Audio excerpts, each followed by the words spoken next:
Mm, That's what happens. I mean, yeah. It's only fair. it's only Not allowed fair. to take Yeah, vacation. I've been on the other end of that.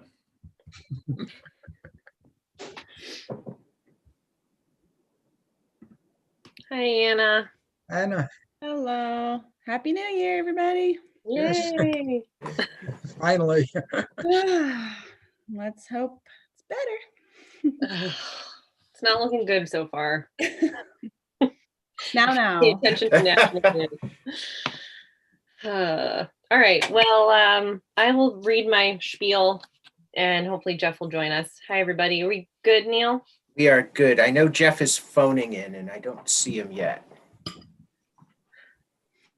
Okay. I'll have to come up. I wonder if there's a way to shorten this thing. But anyway, that's a project for another day. Okay. As chair of the Hopkinton Select Board, due to the COVID-19 coronavirus crisis, in accordance with Governor Sununu's Emergency Order Number 12, pursuant to Executive Order 2020-04, this board is authorized to meet electronically.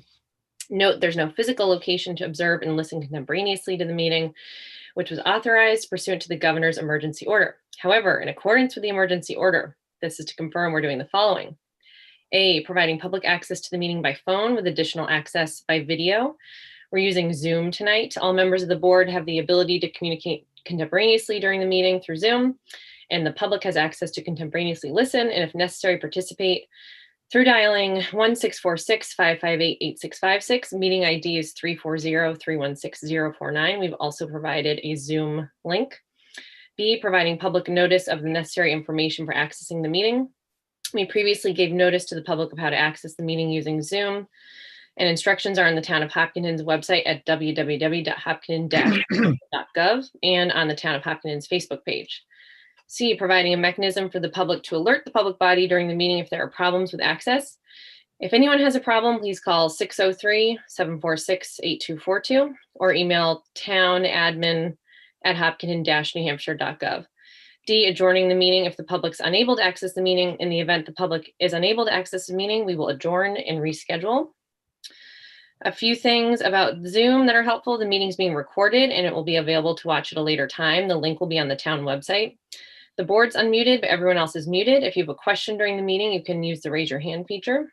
And during public comment, lines will be unmuted to allow folks to speak. Note, all votes will be taken by roll call. So we will start the meeting by taking roll call attendance. Please state your presence and whether anyone is in the room with you, which is required under the right to know law. This is Sabrina Dunlap. I'm alone in my office. Stephen. Stephen Whitley, alone in this room. Ken. Ken Traum, and I am alone. Anna. Anna Wells, alone. And hi, Jeff. Jeff Donahoe, and I am not in a room. I'm in the parking lot at Pat's Peak. Jeff, are you finishing skiing or about to go skiing? I actually race on Monday nights. Oh. So we race at 7. So let's move on. All right. Well, good luck tonight. We'll try to get it done in time for your race. All right. Thanks. So first up is Points of Pride. Sure. I just want to highlight all those people. A lot of us were off through the holidays and enjoying the holidays, but the town, a lot of departments, several of the departments have to function and be open during those days. Police and fire and this year highway crews were all out on the holidays. So thank them for their service as they provide that.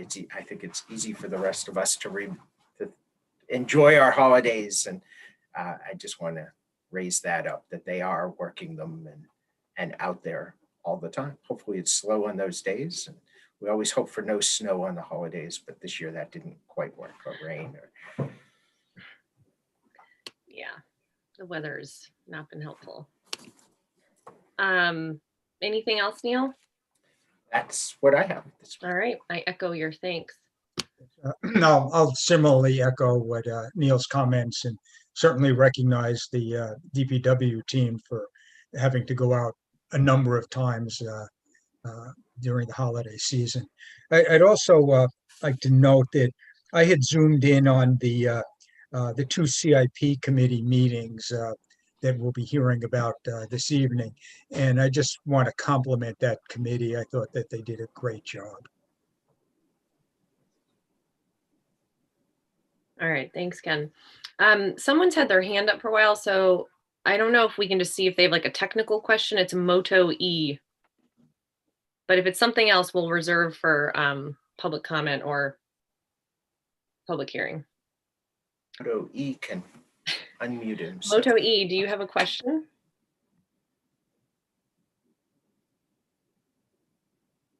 You're muted.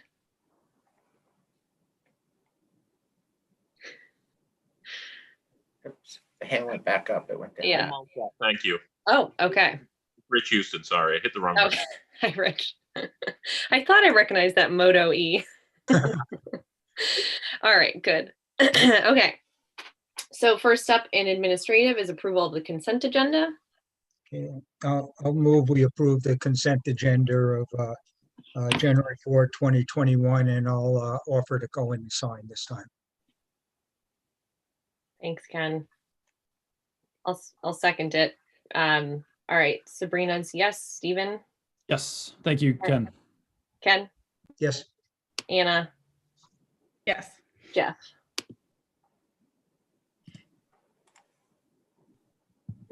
Jeff, couldn't hear you.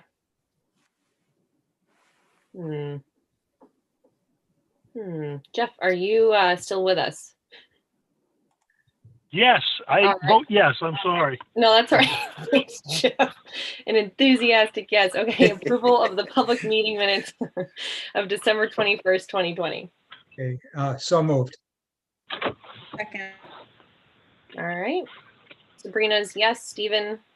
Abstain. Ken? Yes, Anna? Yes. And Jeff?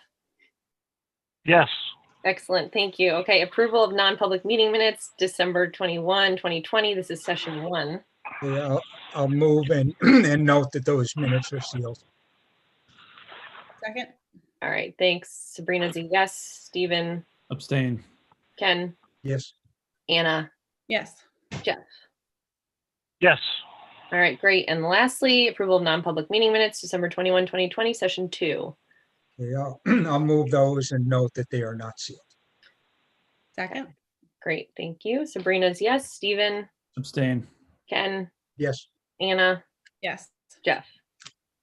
yes. Thank you. All right. So first up, we have a 5:30 appointment, the CIP committee regarding the 2021 recommendations from them.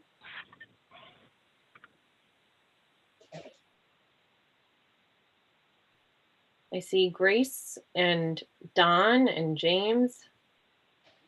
Oh, Hello, not Grace. Sabrina, how are you? Hi, good. How are you? I'm filling in for Grace this evening, using her laptop, her iPad. we So I can would dual like, screen. correct. Would Thanks you like for me joining to? us. Yeah, my pleasure. Thank you. And I wanted to just start out by recognizing the work that all the members of the committee did. I know that some of them are able to join us tonight, but I just wanted to send my thanks out to Amy O'Brien, Jim Fredema, and Don Houston, who everyone was able to make all our meetings, which really made the process go quicker this year. So I thought what I would do, if it would please the board, is just sort of give you a high-level overview of what we dealt with this year, and then highlight some of the principal changes between this year's document and last year's document. And then if you really want me to drill down, I can, but I know that there's an interest in moving it along. So I thought that might be a little bit quicker, if that makes sense. That sounds good. Thank you. Okay.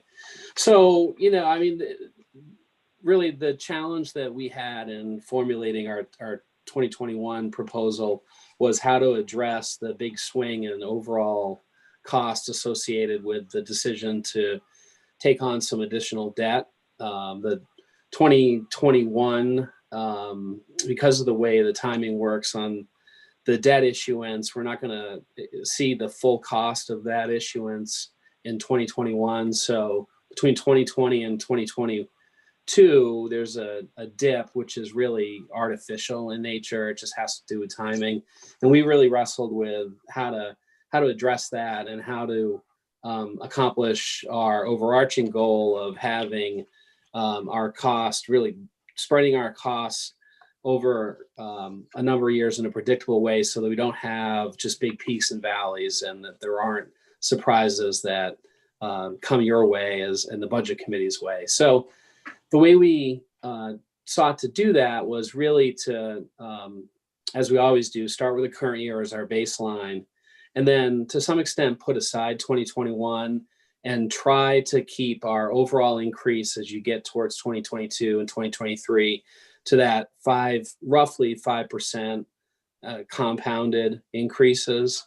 And that allowed us to just get beyond the sort of unusual nature of 2021 and have what is to some degree sort of a more routine look, 6-year look at our SIP plan. So when we started that process, you see really big increases, very large increases, 40% increases in 2022, and to some extent a smaller increase in 2023, but just really big swings. So we sought to try to smooth that out, and I think we got a little bit closer to that sort of predictable and more manageable increase that we've sought to hold ourselves to over the last few years. And the way we did that, and I'll just run through this. And Neil,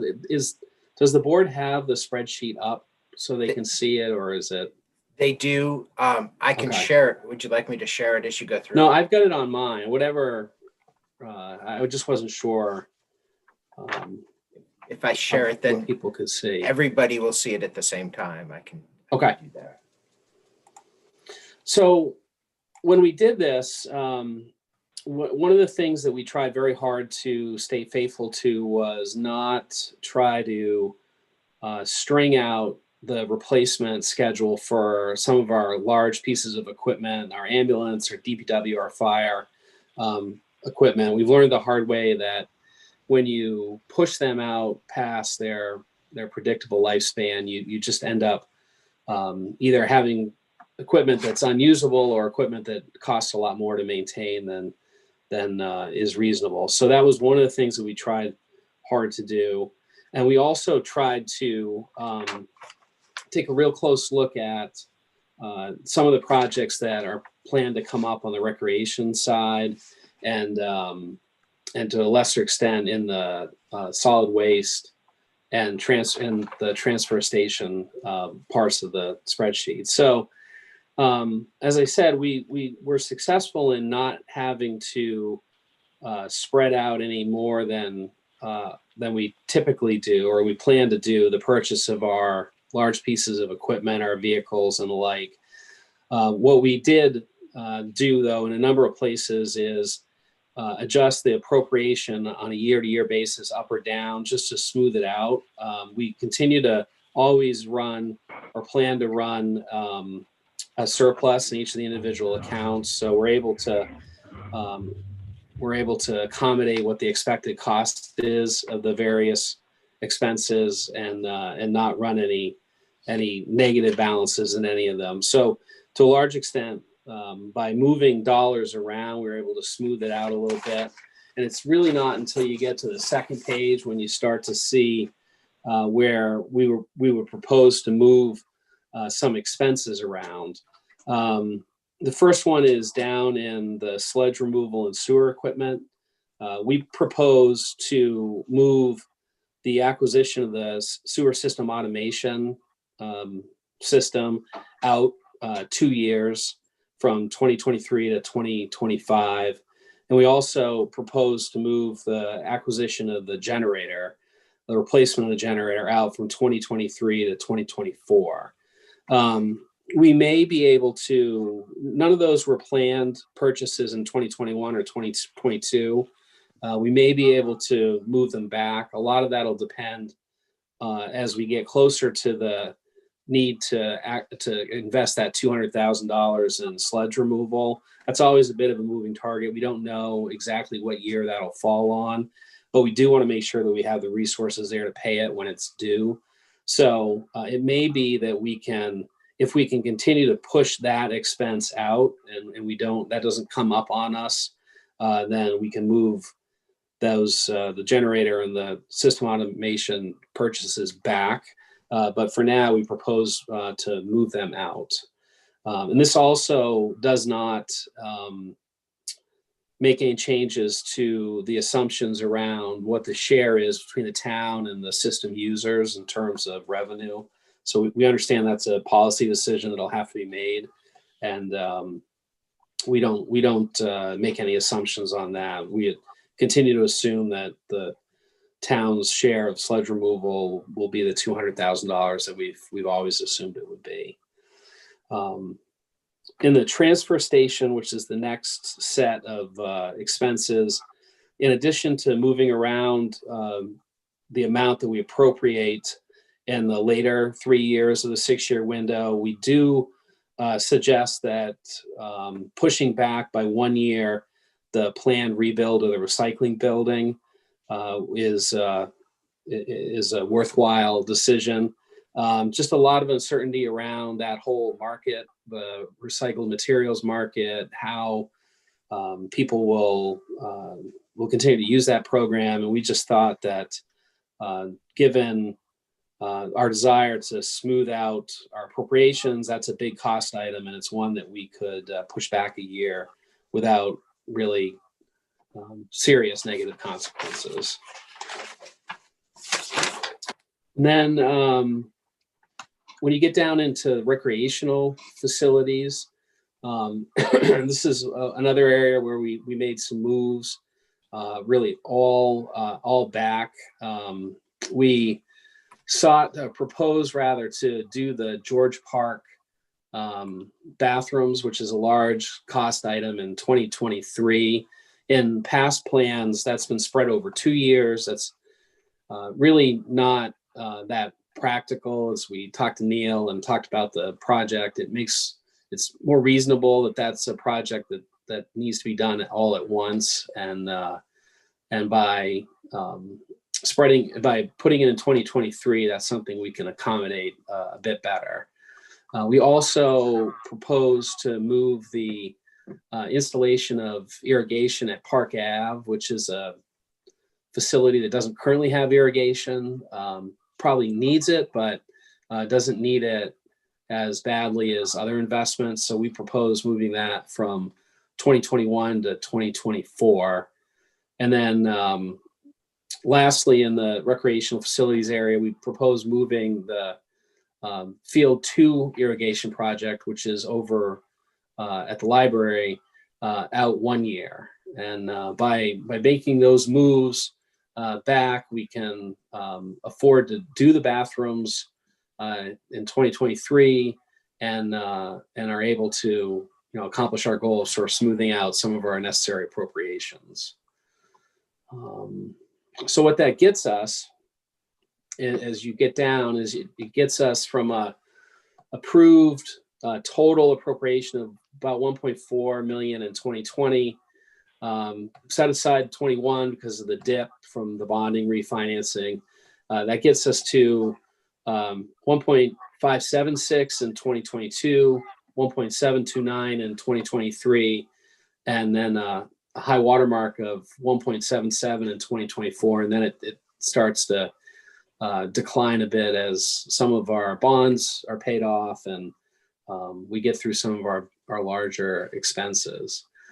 So that gets us not quite to the desired roughly 5% annual increase, but it does get us, it smooths out some of those big swing, big decline, big increase that we saw in the next couple of years. And we think still accomplishes, our overall capital and investment goals with our equipment and our facilities. So Neil, that's I think that's probably my summary. I answer any questions, or if any members of the committee or on the meeting want to hop in on anything I may have missed. I would certainly welcome it.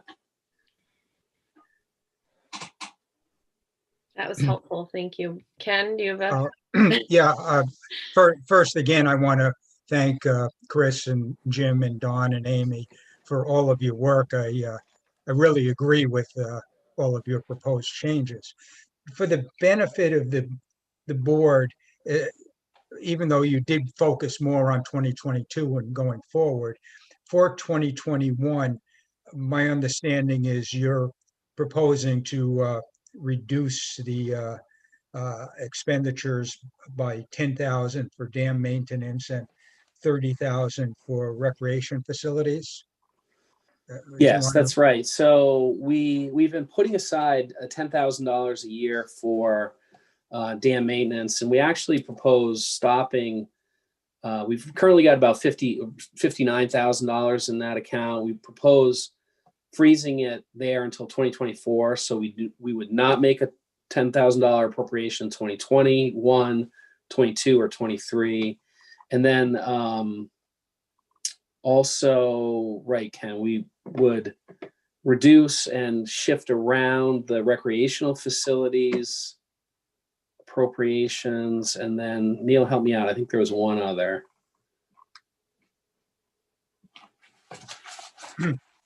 Maybe slightly, I have to refer to my spreadsheet here. Yeah, the other ones are I think, small and I don't think those were fall the two. until 2022. That was it for 2021. Yep. Yeah, so for the benefit And then of the- we didn't talk about the maintenance trust because those really aren't, but there was another area there where some changes were discussed. That's not really a SIP. Mhm. Those really aren't capital programs. Largely the Houston barn, which is actually Right. on the agenda later. And Chris, one of the other items you raised question about legitimately was the debt and interest amounts on an annual basis. Yeah, Neil was able to run that down and gave us an update on it today. And as I understand it, it is sort of, when you look at the 6-year window for our capital investment plan, the benefit of the refinancing isn't immediately apparent because the cost actually goes up a little bit, but the benefit is realized out a few years. And I don't have Neil's email. Neil, do you have it off the top of your head? Is it? Yeah, largely the change from what you have is in 2030 and 2031, the most recent bond run, those actually decrease by about 200,000. So they're about they were 180 each year. So that's a long ways out, but the numbers that are in the 6-year plan are reasonable estimates. We won't know exactly what the costs are until the bond sale happens, but hopefully they'll be lower than this. This is all figured at 1.5%. So Neil, for 2021, for budgeting purposes, what is the annual interest and principal expenses, assuming 1.5%? 424,000 total for all our debt. That is correct.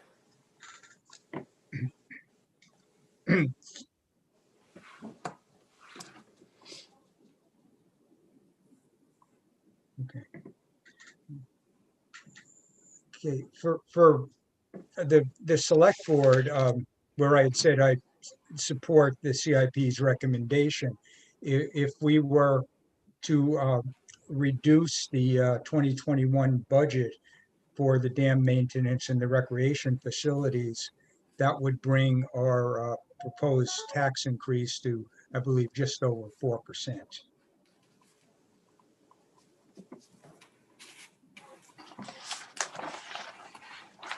I don't know if this is the proper time to discuss adopting that recommendation or at a different point in time. Just so I'm clear on what the recommendation is, it's freezing the $10,000 for dam maintenance, and then it's moving that $50,000 for Park Avenue field irrigation. Those are the two biggest ones. It's, well, yeah, you said freezing, it's not adding any more to the dam maintenance. Right. And on the other one is recreation facilities, as far as 2021, it's reducing it by $30,000. And that's attained by what you just mentioned. Okay. That takes it from 50,000 to 20,000. Mhm. Yeah, that's right. The Park Ave irrigation is the only proposed, it was the only proposed expense in 2021, and it'd be moved out of 2021 to 2024. Mhm.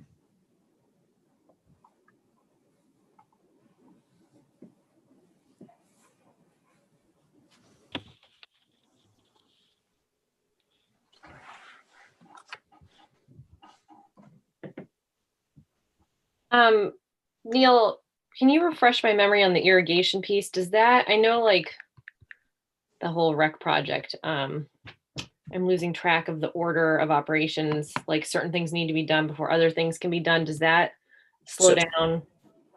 So the irrigation at Park Avenue Field does need to be done before a lot of the work at George Park because of the anticipated increased use at Park Avenue during the George Park work.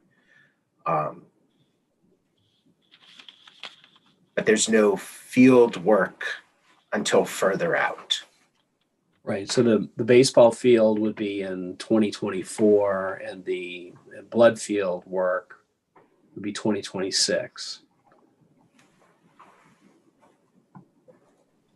And then in bathrooms, we're moving from 22 to 23. Right. Actually, I think that had half in 22 and half in Okay. 23. Okay. And so really the work would have been done in 23 anyways. Okay. So is it problematic to have one of the baseball fields, the work be done the same time that the Park Avenue field irrigation looks like it's planned to be done?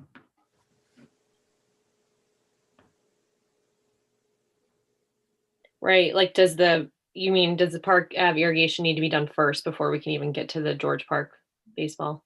Right. That's what, yeah, based on Neil's comment about Yeah. the timing and the potential increased use.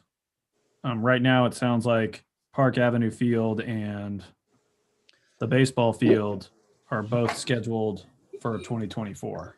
Yeah. So Neil, as I recall, most of the work on the baseball field is re-leveling the infield. Is that? That's correct. The concern is the So- lips and, Right. and doing all that. So I'm not certain of this, but I'm not sure that Park Ave diamond is suitable for baseball anyway. I think the primary benefit of Park Ave is the rectangular fields that we can, the field hockey and soccer and the like, right? That we can shift over there while we're doing the more substantial work and realignment at George Park. Is that that was my understanding anyway? I don't think the people that play on the baseball field will play at Park Avenue. Right. They need a different size field. There may be some smaller people playing there, but not certainly the high school team. And what is the impact of, I mean, I totally am on board with the dam maintenance piece of this. I guess I'm concerned about, I feel like we've done a good job with the budget preparation this year. And, we've already gone to the budget committee and they were receptive to the proposals that the select board put forth. So I'm wondering what is the consequence of leaving the irrigation piece in for 2021 so that can be done, so that down the road we don't have to juggle, don't have to deal with these questions. It just requires a greater appropriation in 2021. That's the the policy question. Right. Because it gets harder without that, it gets harder to accomplish the bathroom project in the timeline as well. But it really comes down to the appropriation.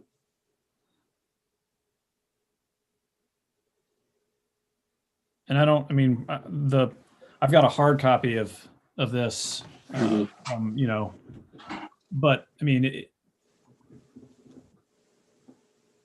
I understand that you guys are trying to level the spending as much as possible from year to year and smooth out these dips. And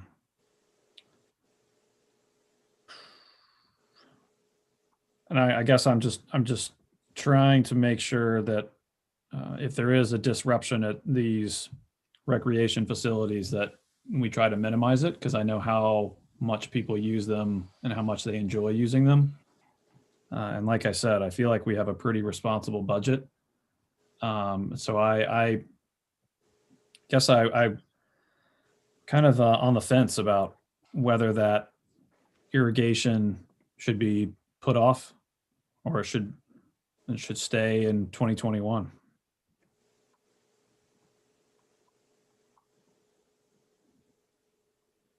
Don, are you raising your hand?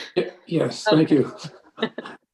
One of the reasons why I encouraged, putting that project off a little bit, while the town budget's been presented to the budget committee already, and we didn't have any real objections to it there, we had yet to see the school budget. So when we see the both of them, then we'll have a better idea what the total needs for the whole town are. And I certainly, as one person with this hat on and with my budget committee hat on, would like to see the towns down below 5%. And anything that we can get off here and postpone it is what my objective is. And that's why I supported moving that project out a bit. It's a want, it's not a need like some of the other things. And I think we're going to be, in the same boat with the school budget. It's going to be more than we want, obviously, and just trying to get this one down a little bit. Yeah, I appreciate that, Don. That's a good point. Thank you. We are below 5% now. If we did shift this 30,000 off for a year, it would save roughly 0.4% on the tax rate.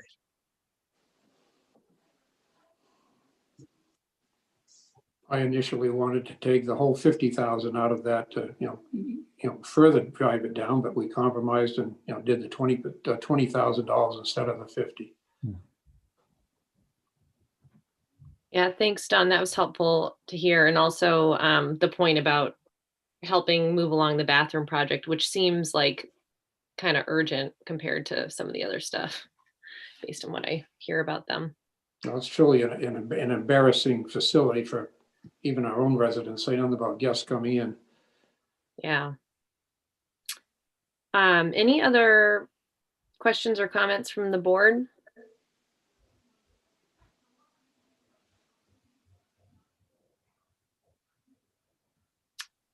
All right. Was there more? I've been saying CIP, but you guys say SIP. Have I been saying it wrong all along? Anything more from the? I think there's some license to call it whatever you want. Anything else from the SIP folks?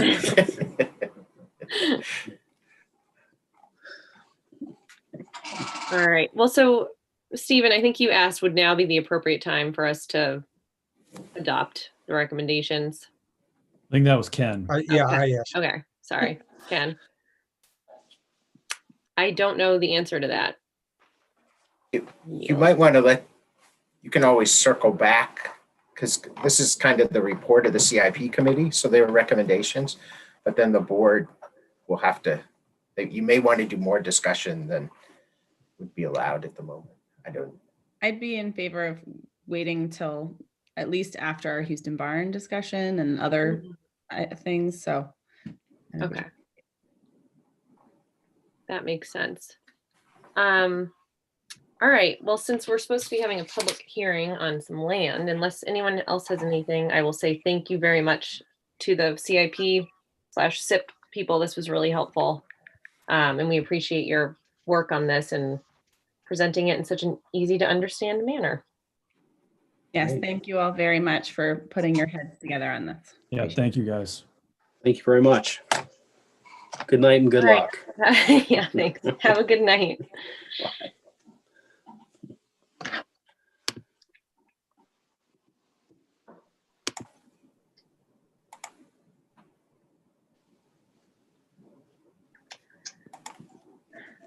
All right, so that brings us to our 6 o'clock public hearing on the purchase of land with conservation funds. I'll bring the Conservation Commission over.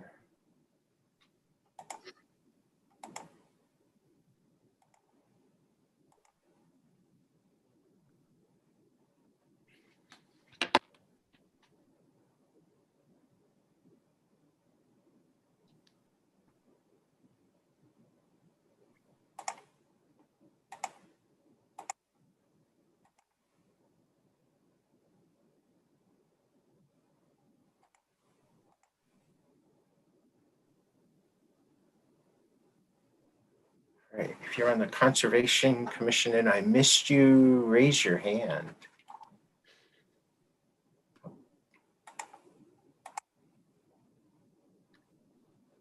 Do you see Digit?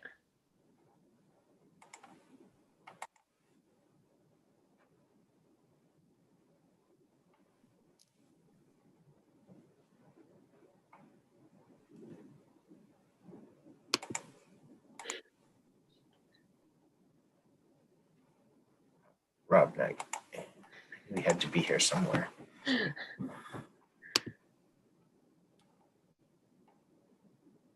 All right. It's a great group. Hi, Conservation Commission. Thanks for joining us.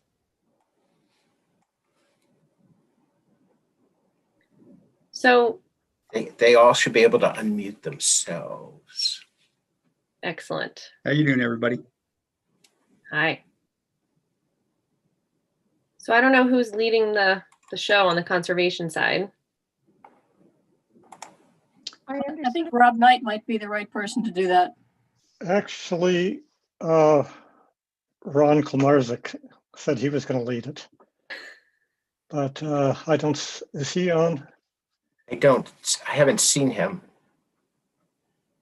Well, You want me to give it a little start, Rob, and you can do some of the details?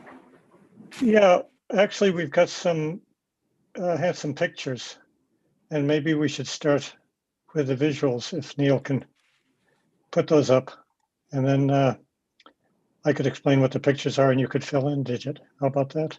That's fine. I'm sure everybody's up for pictures.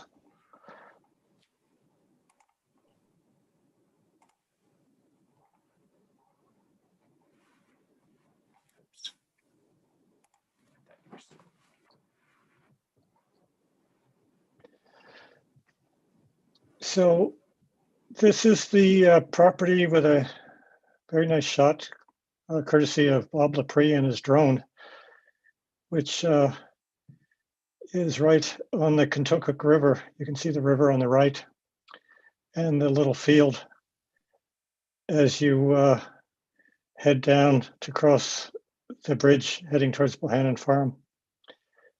And could we see the next one?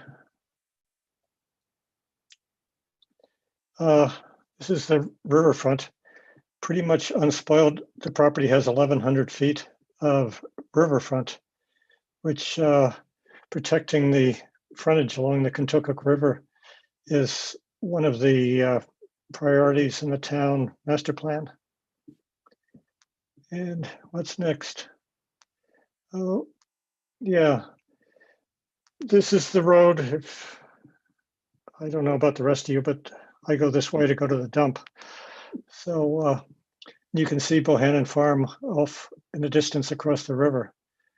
So besides the river frontage and the good agricultural soils, which this piece of farmland has prime agricultural soils, I think it has a nice visual from the road, keeping our rural character.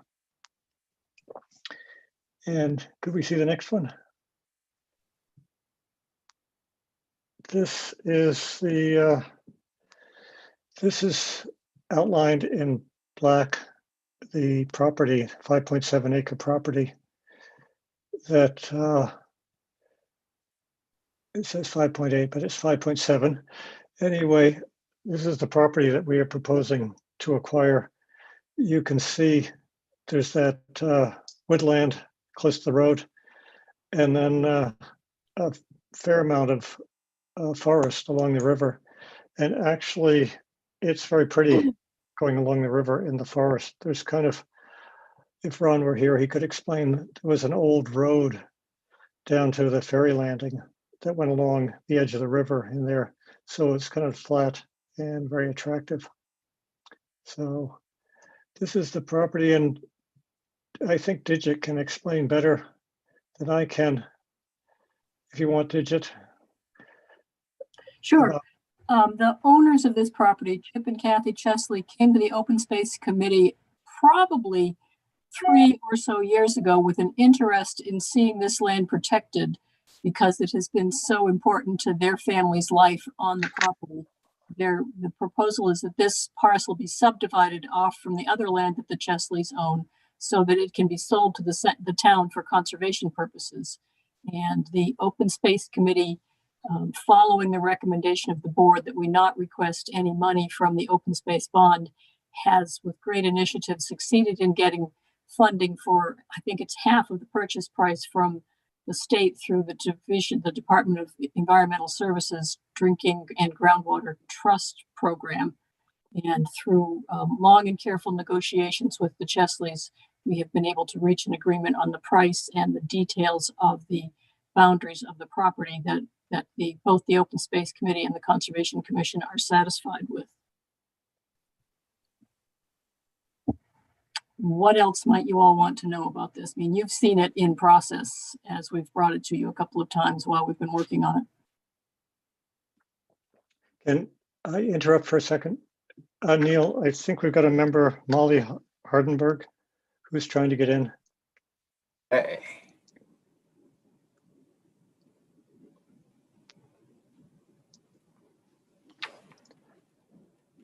Excuse me. I have a question in the meantime. Is now an okay time to ask a question? Sounds good to me. I don't know who's running this place, but I'm happy to take a question, or one of us will do the best we can for you, Anna. Thank you.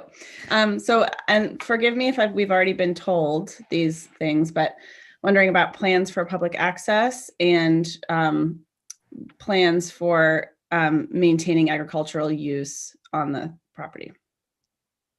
Yes, there will be public access. We have plans for a small parking lot not to exceed 4 cars, so the public will be able to park there. Our vision is that people can, there will be boat access sort of off, I think it's just past the end of the cleared field, and we anticipate there being a way for people to drive in, drop their boats off near the river, and then park either in the small parking area on this property or across the river at the Bohannon property where there's a larger parking lot. And there is currently a bit of an opportunity to walk through the parcel, but I think that the Conservation Commission probably envisions creating a more specific trail through the parcel. One of the Conservation Commission members can speak about that. And what was the second part of your question? Public access first and then? And then the agricultural use. Yes. The Chesleys have requested that we enter into a 5-year agreement with the current immigrant family that farms the land there, so that form of farming will continue. And the Chesleys themselves have now also asked to have agricultural access to the land for, I think, the same amount of time. And I think the rest of the field is under some kind of agreement for mowing by the Bohannons. And is it just the portion of the property that's currently a field? And then the wooded part would remain wooded? I don't think the agreement specifies whether it has to. Typically, a conservation property can be converted from one conservation purpose to another. Rob, do you remember if the deed has a detail about that? No, the forest could theoretically be converted to agricultural use, but there's no plan, and it seems highly unlikely that would happen. So you're right. The intent is that the Bohannons would continue to hay or grow corn on the field, and the two refugee farmers would continue to farm there. And the Chesleys do have an option to have a small garden there as well. The deal with the farmers is a 5-year agreement. And after 5 years, then we could review and extend it. The agreement is with the Conservation Commission or the town? Who would be reviewing that after 5 years? The Conservation Commission, because I think we'd be managing the property as a town forest. And we've drafted an agreement already with the Chesleys about this. Okay. Hey, am I in the meeting now? This is Ron. We see you, Ron. Hi, Ron. Yeah, there you All are. right, sorry, I had technical difficulties hooking in. So. And I'm not seeing Molly, so if Molly is here, if you could raise your hand, I will let you in. Neil, while we're sorting that out, can I ask a question, please? Neil, can you hear me? Go Yes. ahead. Yeah, sorry. Yeah. Go ahead. Sorry. So how is it we can enter into a 5-year lease agreement when we can't go more than month to month with the base library? An informal lease. That's not a in stone thing. It's a memorandum of agreement or understanding that the refugee farmers would be allowed to continue for 5 years and possibly longer. And I don't believe we can enter into anything for 5 years without approval of town meeting. well, it's a condition of how we're handling the land as we access it. And it's like I said, I don't think it's a formal lease, and if we draw up papers, I think it's an agreement. And I don't think the town should enter into anything without a formal agreement. I think that's a mistake. Could the caller identify himself? All I see is That's Jeff Donahoe. He's on the phone. Oh, okay, Jeff. Hi, Jeff. I should have specified. Hi. So, Jeff, that's an interesting point. But I don't know that. I don't have the restriction in front of me in terms of what the town can and cannot enter into. I assume that if it's the Conservation Commission, the same restrictions would apply, although I'm not entirely sure if it's something like an MOU for the agricultural use of the land, if it would require a town meeting. Stephen or Neil, thoughts on? I don't know. Yeah. Off the top of my head, I don't know. I think the Conservation Commission has had agreements about things like mowing properties without town meeting approval in the past. Conservation Commission folks, can you confirm that, Ron? Well, I mean, we've hired people to mow property, and we have there was a deed restriction in the Ransmeyer deed that reserved the haying rights to a certain individual.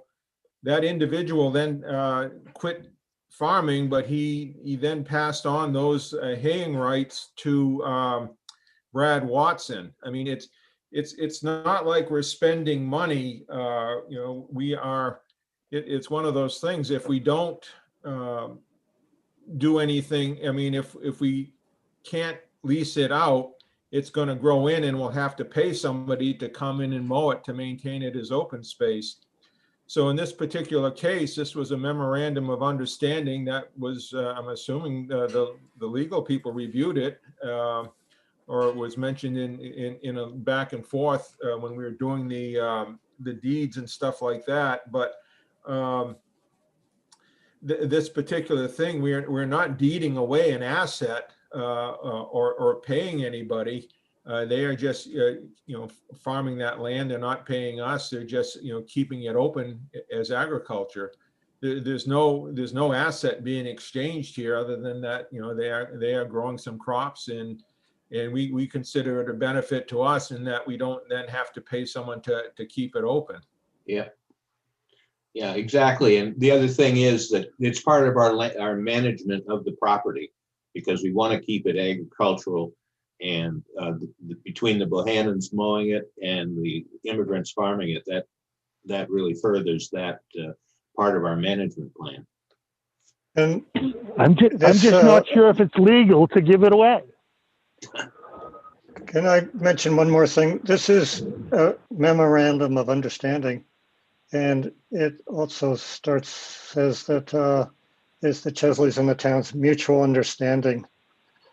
So it isn't exactly a lease, although I do understand what you're saying, Jeff. Well, you're giving someone the exclusive right to use town-owned property at no cost to them. I don't believe that's legal. Well, I mean, I need to refresh my basic legal understanding of MOUs versus contracts, but if I'm recollecting, I don't think MOUs are not enforceable the way an actual contract or lease is. It is a looser understanding. And so I think it does. Can we see where the chunk of land is, just to have a visual where they're actually farming? If you put the picture back up, we can point out where it is that the immigrants farm. Can I just, I don't want to, I'm not going to give legal advice, but I just want to ask, just so I understand what's happening. So after this property is, I guess let me back up. When is the subdivision slated to happen? The subdivision has already happened. It was recorded in late December. Okay, so it's still owned by both parcels are still owned by the Chesleys. That is correct. Okay. 3 parcels. Right, and this one in particular, they're going to convey to the town for conservation purposes to be managed and controlled by the Conservation Commission. Yes. Correct. Okay.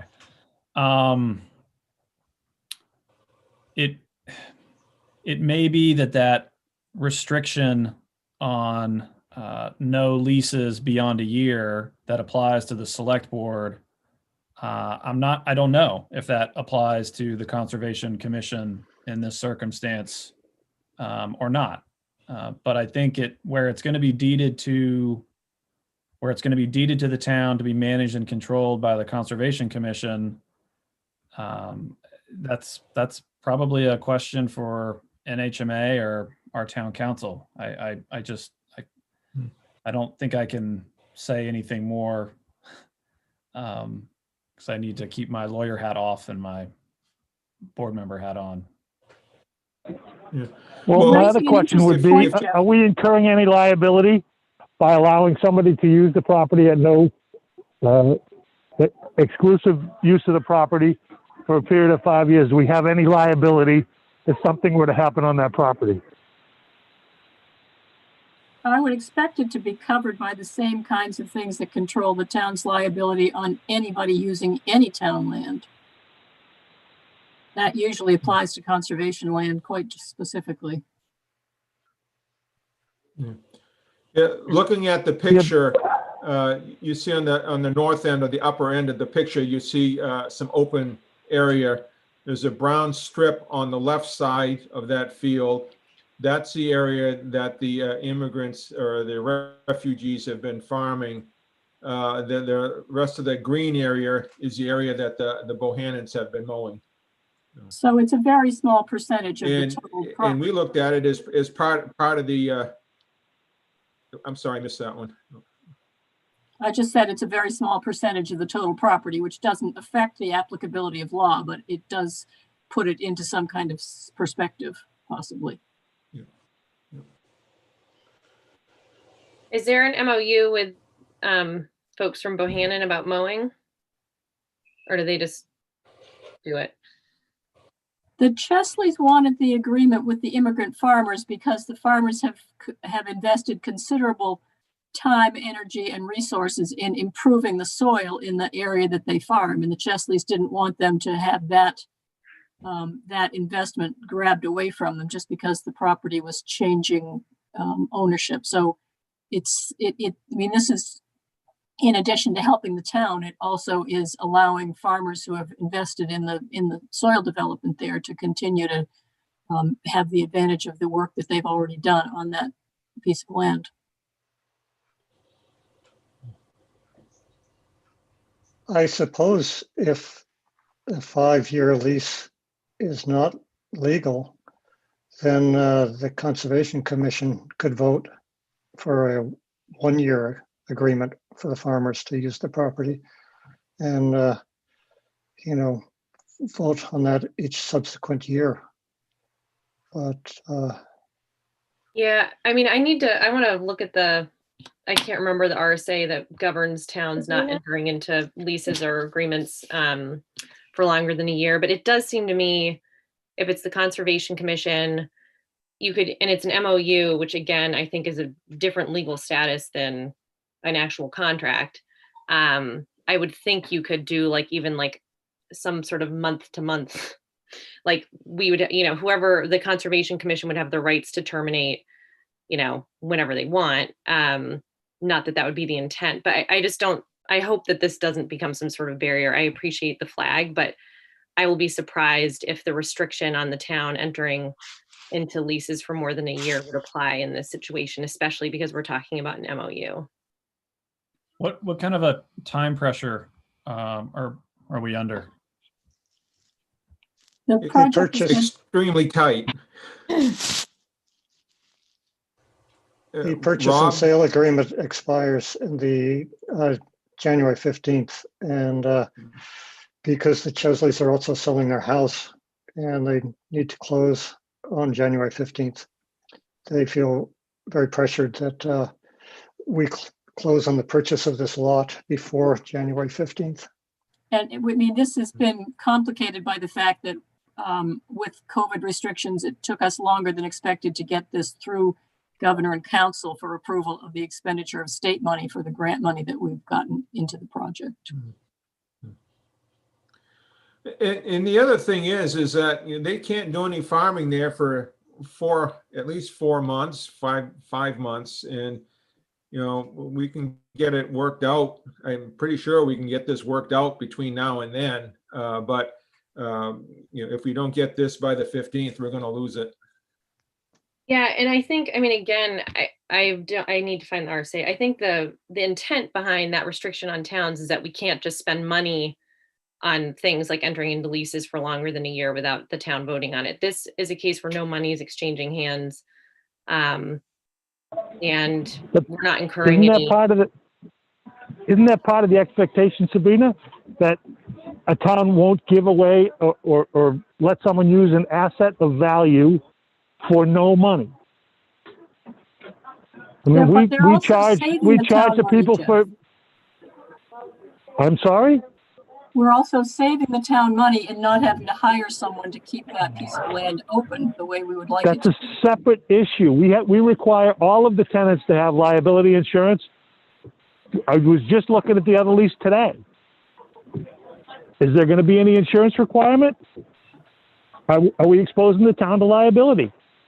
They're good questions. So I agree. So why don't we, in the interest of time, obviously this is an issue we flagged. I would think we could get advice from our council or NHMA or whatever ASAP on this. I think we can get an answer. The question becomes, if they say, yeah, you are incurring liability and you need to enter into an actual lease with these folks, then it might get a little bit more complicated, especially because they've had sort of a handshake agreement this far. Bonnie, are you raising your hand? Yes, two things. One, I just wanted to say that as the representative of the Kentucook River and North Branch Local Advisory Committee, we are very supportive of this, very pleased that the town is protecting the riverfront. And the second point is if you might want to take a quick look at Chapter 36A, which outlines the powers of a Conservation Commission. And my look at that, I'm not a lawyer. It looks to me like the Conservation Commission has the right to enter into a contract. So anyway, it's just the legal reference for the powers of the Conservation Commission. Yeah, thanks for flagging that. Bonnie, could you give that reference again, please?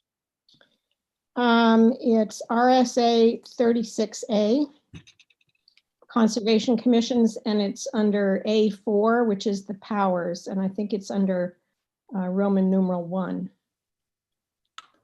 The 1 year limitation is 41:11-A.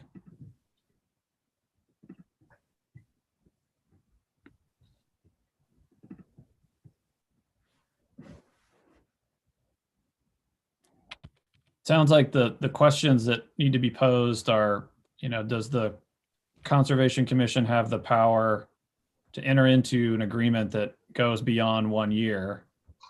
And if they did that, is there any liability to the town were something to happen on the property?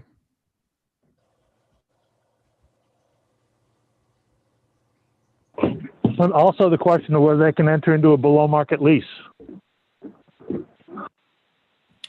I don't think that unless I'm misunderstanding, I think the agreement with the farmers, they're not receiving anything in exchange for that, unless I'm missing that. It's just saying to the farmers, you can continue to farm on the land. Right, but they're not paying to farm on the land. Oh, You're giving away the use of the land. That's the question. Is that legal? I don't know. I'm just asking. Yep. And can I just interject here that this was a condition of the sale, and I've heard in other municipalities where the town might buy the property and the landowner might retain the right to cut firewood on the property afterwards for a period of time, or the right to hunt on the property for a period of time. So I think that strictly A condition speaking, a condition of sale doesn't allow you to break state law. That's my question. Is it legal to give someone exclusive use of public property at no cost? It has value. So I think what we can do is take this ball of questions to, I think we need to go to our council to double check, because we're obviously not the first town that's encountered something like this.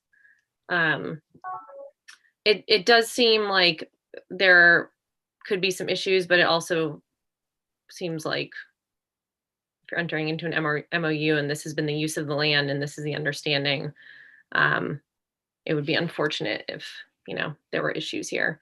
Bonnie, were you going to say something? I just wondered if there's any precedent. I believe there's some community garden lots over by the library, and there may be some precedent there on having those set aside for agricultural use or gardening for a period of time or indefinitely. Free. So tabling this issue, because I think we obviously need to look into it. Were there other questions from the board?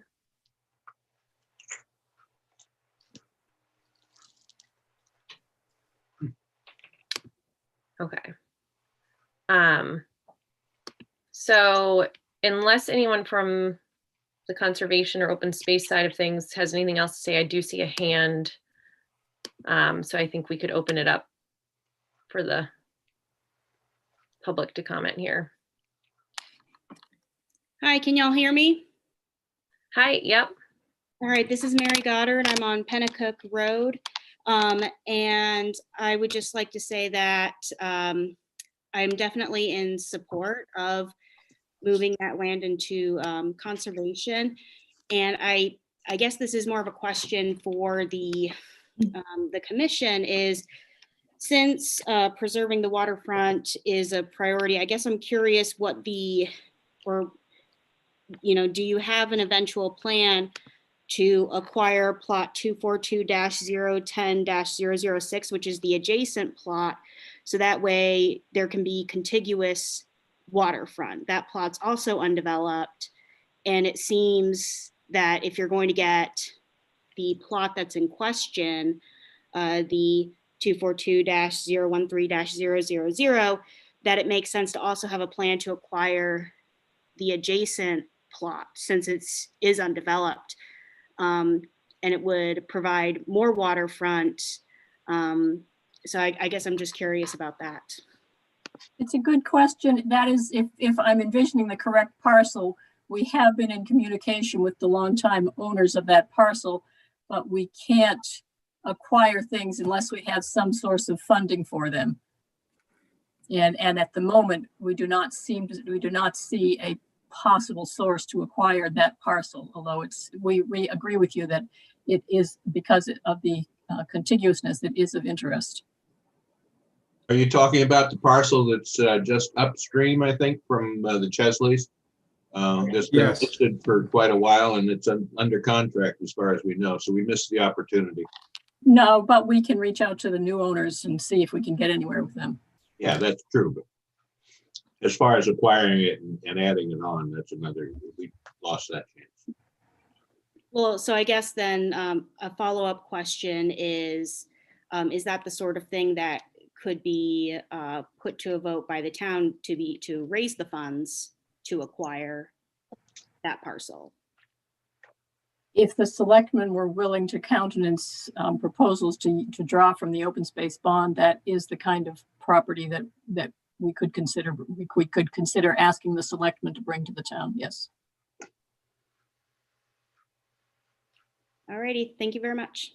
Thanks for your interest. Thanks, Mary.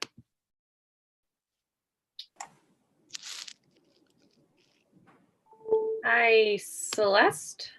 I thank you very much. Celeste Hemmingson, 702 Smithfield Road. I think it is extremely important that the town acquire and conserve land along the Kentucky River, and it ties in well with the Bohannon fields on the other side. And I hope that you'll be able to overcome any of these legal questions that have come up so that you can do this. I also wanted to know how we are funding the purchase. You said that 50% of the purchase price was covered from a grant from the state, but I don't know where the other 50% is proposed to come from. Thank you. From the Conservation Commission Fund. Thank you. Thanks, Celeste. Thank you.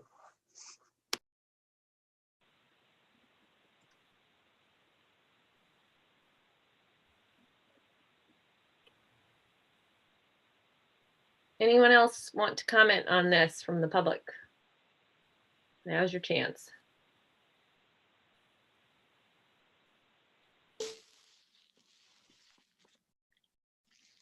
Okay. So I think we can close the public comment portion of this hearing.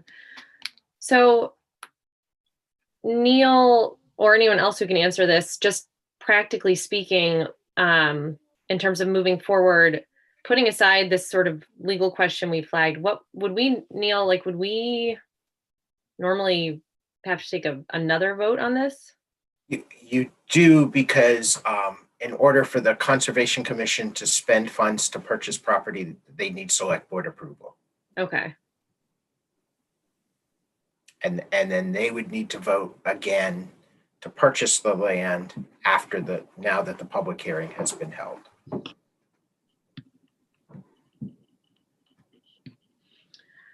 So, all right. Putting aside the legal issue, just select board, does anyone, taking a little raise hand poll here, or Jeff, just weigh in, would anyone oppose supporting this if we can figure out the legal issue? Does everyone support this? Yes. Yes. Yes. Jeff? Okay, well, I don't know if Jeff's still with us, but we would have a majority in any event. So I'm trying to think through the best way to do this. I don't know if we could vote with like it being contingent on us making sure that it's legal and okay for the Conservation Commission to enter into an MOU with these folks who farm on the land for 5 years. Or, I mean, I know the timing's really tight, so I don't know if we could figure out the answer and then we could call a special meeting. I think I'm more comfortable with the special meeting Okay. route. One thing we could do possibly is you can approve it and direct the Conservation Commission to abide by whatever rules and regulations regarding the use of the land by the tenant farmers. And so if it gets to the point where we can't do a 5-year promise, it's not a lease, it's a promise, then we can modify it and say, okay, whatever is the legal framework that we work with, and we'll just have to be able to modify the agreement with, with the farmers. And really, it's our purpose to acquire this land but not displace them. But we can always do it on a year-to-year or a week-to-week kind of thing. Yeah. And, they are providing a service to the town by keeping it in a good agricultural piece. So, yeah. Mm-hmm. Ron. Yeah, the other thing is that if it gets really complicated and we do have to go to town meeting, I mean, we could just submit a warrant article. I don't think there'd be much opposition to that. And we've got time to do that too. I can't, Yeah, you can't predict what's going to happen at town meeting, but I don't see that as being a very controversial, item at town meeting. Well, what would town meeting be voting on? Whether we can have a 5-year lease or whether we're going to do the project? Yeah, the lease issue. I think we. No, it would be an agricultural lease. Yeah. Rob, what were you going to say? I think we have to understand that we have to be flexible in this agreement because again, it's an MOU. It's not a contract. It's not a lease. So we do have that kind of flexibility, and we can just say that the select board wants to make sure that whatever usage we allow on the land falls within the proper parameters, and that we will endeavor to keep it the way we have talked about it. So. Rob, what were you going to say? I was going to say, the only thing that we're voting on right now is to whether or not to acquire this property. And if the Conservation Commission can't have an MOU or needs to modify it, I mean, that can be a separate issue that we can address later. If the MOU is somehow incorrect, then we can address that. And there's always, as Ron says, we can go to a town meeting, or we can just have a normal agreement, year-to-year agreement. I mean, we have other properties where farmers are mowing the field, and it's just on a handshake. So I think we can, perhaps the Chesleys are listening in on this, or I can explain to the Chesleys the situation. And they can, if they hate this question, they can back out of it. But I think the Conservation Commission has voted and is fully in agreement that we would like these 2 refugee farmers to continue farming, and the same with the Bohannons. So it's just the right legal framework, and we're not really addressing the legal framework at this point. We're only addressing whether or not we want to acquire the property. But I thought it was a condition of sale. It's why I would feel more comfortable waiting to vote on the ultimate question, which I get the time push, and I'm hopeful that outside counsel or NHMA can give us feedback very quickly, and that we can call a special meeting, before the week is out and put this issue to bed. But where I understand it to be a condition of sale, I don't think that we should vote on it until we iron out some of these issues.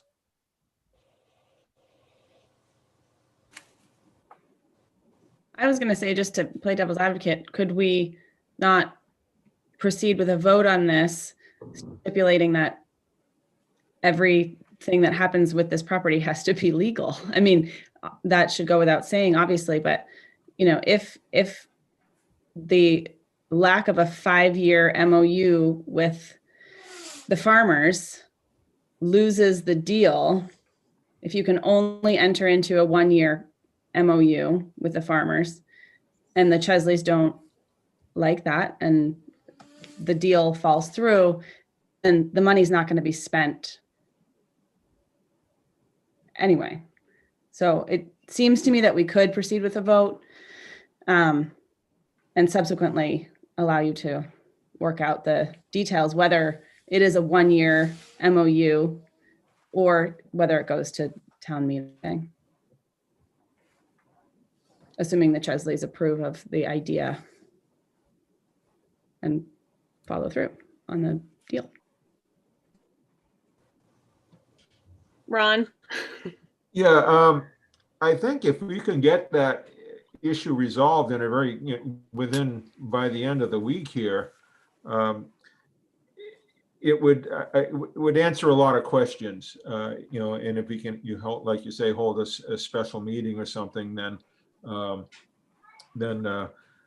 I guess I'd rather go that route, having some definite knowledge, and that way, if there's a complication that says we have a 1-year limit, then we can talk to the Chesleys. And again, I'm hoping that the commission is a trustworthy enough group that we can it's a 1-year lease or memorandum of understanding to be and then we look at it every year. I don't and maybe other people would want to farm there and it could become a community garden, but I think if we can get this question answered pretty quickly because of the time constraints on the they want to sell the property, then I'd kind of rather go that way there, because if it comes back and it opens up even a bigger can of worms, then we still get a little time to do that. But if we have a contingency in this and that, and then at the last minute you get some glitch that we can't solve, then it's going to cause even more problems. So at least that's my feeling, that if we can get those questions answered really, really quick, I'd rather go that route. I don't know what the rest of the commission thinks. Yeah, and just another question on timing. So does the Conservation Commission, is their vote, do we need to vote first? Because they have to take another vote, correct? Or they, yeah, okay. So when are they supposed to be meeting? Are you supposed to be meeting again? Well, we maybe would have a joint special meeting with you guys again, is the way I look at it. Okay. Everything would be publicly noticed. The plan was that we were going to vote right after you voted, so we didn't have to set up 2 Zoom meetings. Gotcha. Okay. Neil, we would just have to do 24 hours of notice, right? That's correct. Okay. So I would think we could get an answer from council like ASAP here, and assuming we can notice as of like Wednesday or Thursday. Yeah, I think we can get this hopefully answered and done by the end of the week. I hate to do that. I know this has been a long road and a lot of work for people and a long slog, but I think they're good questions. Better to get it figured out now. And I think, at least conceptually, you've got support for both purchasing and, allowing these folks to continue farming as they have. Any other thoughts? Yeah, I'd agree that to be safe, we should get opinion of council and, potentially Thursday evening, Friday evening, have another follow-up meeting. And I want to thank Jeff for raising the issue. Rather deal with it up front. Okay, so sorry to not have a definitive answer tonight. But public comment was also supportive, so that's a plus. So, and sorry, you're going to have to organize another Zoom, unfortunately. I know this is not the result everyone wanted, but I have faith it will be okay and we'll get this figured out, and better to go into this with clarity than with muddiness. So thank you, Open Space / Conservation Commission, for all of your work on this and for coming in to talk to us. And I will work with Neil to make sure we have all the questions answered and really stress to council that we need an answer fast. That sounds great. Yep. Thank you all very much. And Jeff, thank you for raising this question so we don't fall into some kind of trap that would have caused us problems down the road. Yeah. Thanks a lot for everybody's interest and support. All right, everyone have a good night. I guess we'll, I don't know if I guess we'll be in touch about when our meeting is, so you guys can plan too. Please let us know with as much advance notice as you can. Yeah. All right, we'll do. Thanks. Thank you all. Okay. Bye. Okay. Thank you. Bye, everybody.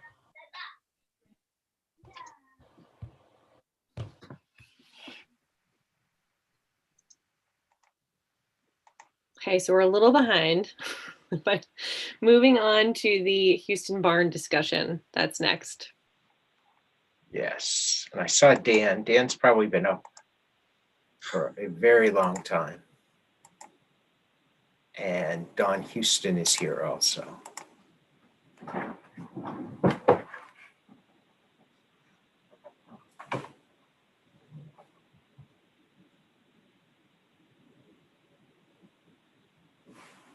right, you should be able to unmute Dan if you're there.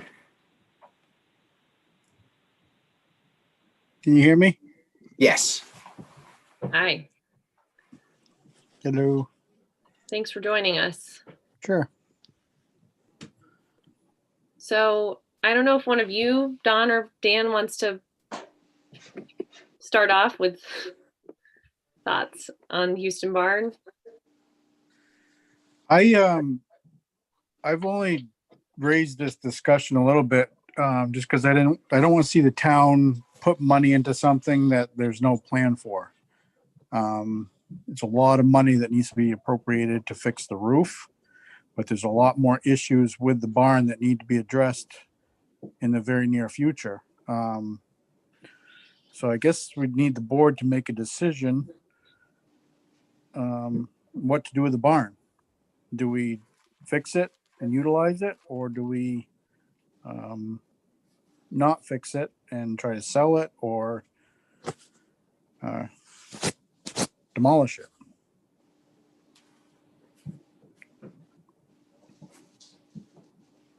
Okay. Don, do you want to add anything? Thanks, Dan. Yeah, you folks are fairly new to this whole barn thing up there. And if you like, I'd give you a little background to it if you would like to have that. That sounds good. The barn has been an issue probably for 24 years at this point.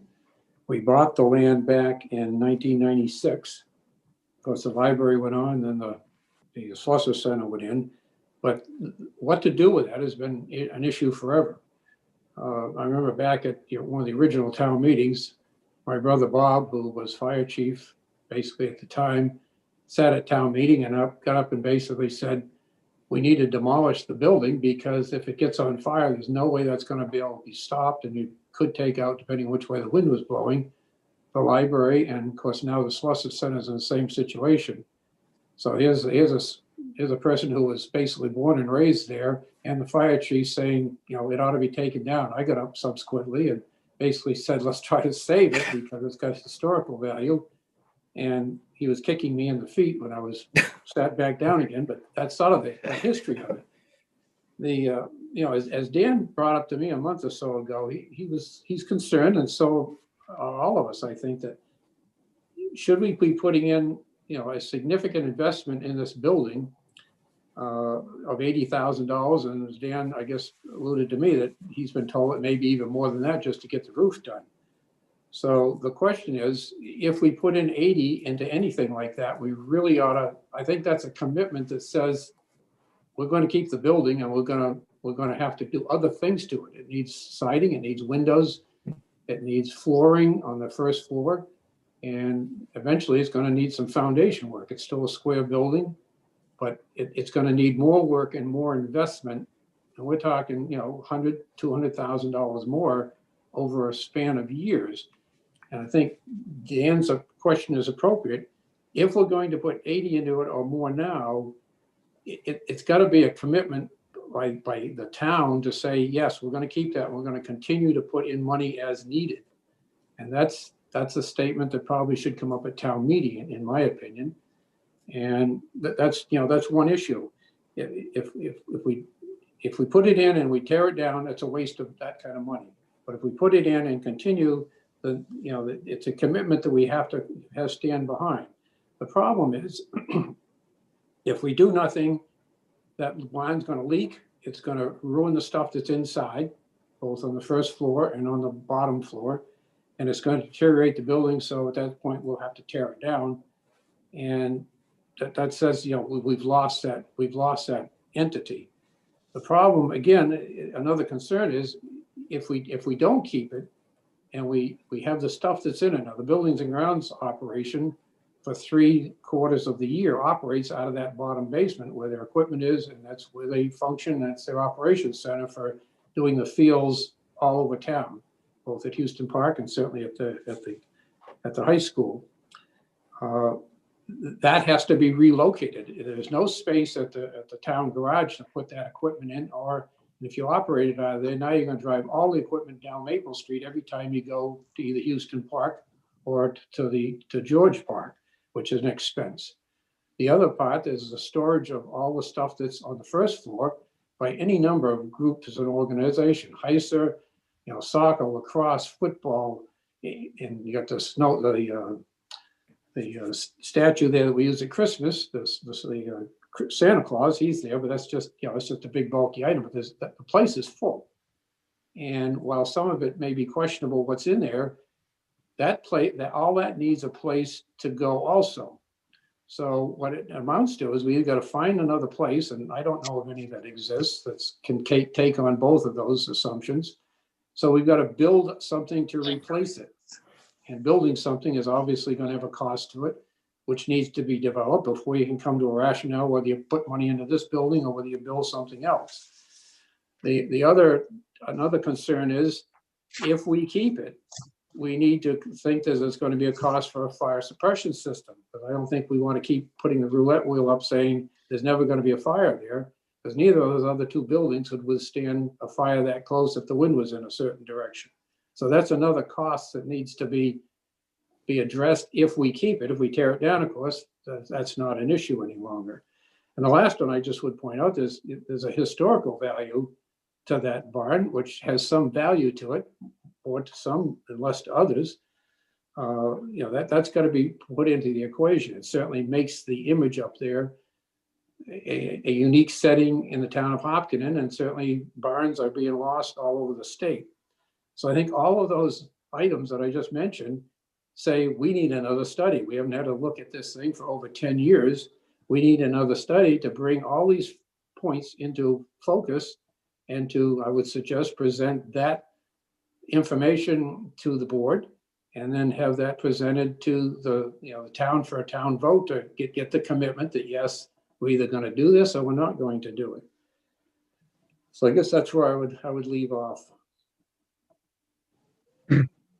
Thanks, Don. Thank you both. That's really helpful. Don, really quickly, can you tell us when it was originally built? I'm just curious about the historical value and whether or not it could be designated as a historic building. I don't know. My dad bought it in 1930, and it was a farm, a working farm at that point. Before that period, the original one had burned down. It was a barn twice the size of what it is currently. There was another L off it to the full size. But I don't know what the historical value is. We never really get into that. We've had an engineering firm back in the 2000s, or year 2000, who did a study on it, whether it was structurally sound and whatever. At that point, we're thinking of putting in this huge community center for almost $3 million to develop the whole thing. At that point, it was judged structurally sound, but if if at any point we're going to put humans in the building rather than just storage, that's a whole different ballgame, and the foundations would have to be totally redone to sustain earthquake type forces. So that's a whole nother ballgame. And at that point, we're looking at jacking the whole thing up, putting in regular reinforced concrete footings and totally redoing the barn. The goal was to have it as a 3-season entertainment center. But the town soundly voted that whole project down at almost $3 million at a 4-to-1 ratio. I made the presentation, so I remember how bad that was. Wait, when was that? The presentation was, I believe, in 2000, right around 2000. Huh, okay. So it's been a while. Yeah, it's been a while, thank God. So I know the cars are on, and I think they want to comment. I see a hand. So unless the board objects, I would like to just open it up to hear some comments on this, and then we can discuss further. All right, I see some nods. Great, I saw Louise Carr's hand up first.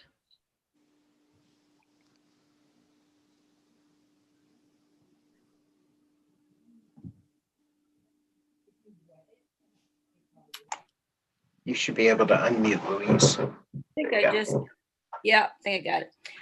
So one of the questions was the historical values. So, and the master plan, it makes notation in the historical and cultural part of the master plan. Yeah, I just had it in my hand a minute ago. That the original barns burned in 1910 to 1912. But then, and so the barn or two barns that was two barns at that time was a red barn, small red barn, and the big barn that's still there. So they were moved to that location shortly thereafter, and that there was a message carved in one of the beams in the back of the barn that notes that the first load of hay was brought in 1913. So that's a little bit of the history of the current barn that is there. And also it is mentioned in the master plan that we should, respect the historical significance of the barn and that property. And we should create a management plan that includes the scheduled maintenance and rehabilitation, the proposed uses and such. But there's also been numerous studies going back to 1995. And I've been on a good share of these, as well as with Dawn, that has mentioned over and over the Houston barn should be looked at and salvaged and used for some sort of a town use. At one point, we were looking at a community center.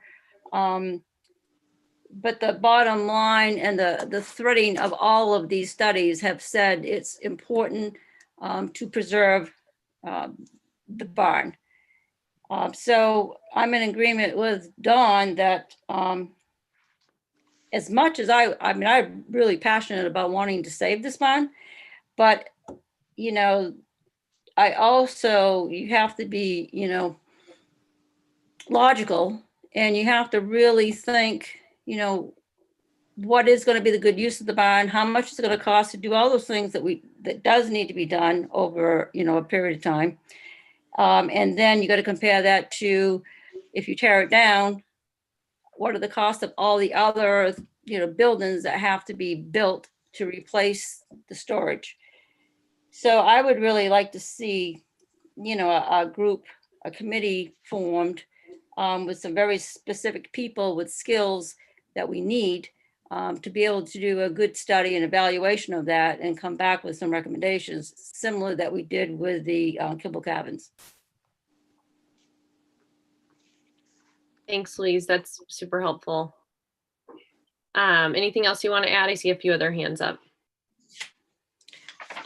No, it's just that if, there's a lot of history that, at some point we can get into, but there has been 2 structural engineer reports on on the barn at 2 different times, and they both have said it is sound. We can't keep ignoring that foundation, though. It was in disrepair when it was bought in 1996. And here we are 24 years later, and that corner, one corner in particular, is deteriorating. And, you know, of course, when you keep ignoring a problem and the water keeps pouring through there, it's going to keep continuing at a more rapid rate. So it does need to get addressed at some point in time. We can't keep pushing that away. We've been ignoring it for 24 years, and we can't keep doing that if you want the bond to keep standing. Yeah, that is true. So anyway, that was it. But if you do put a committee together, I'm definitely very interested in being on that. Great. Okay. Thank you. Yeah, I think a committee makes a lot of sense. All right. Thanks, Louise. And I see 2 other hands.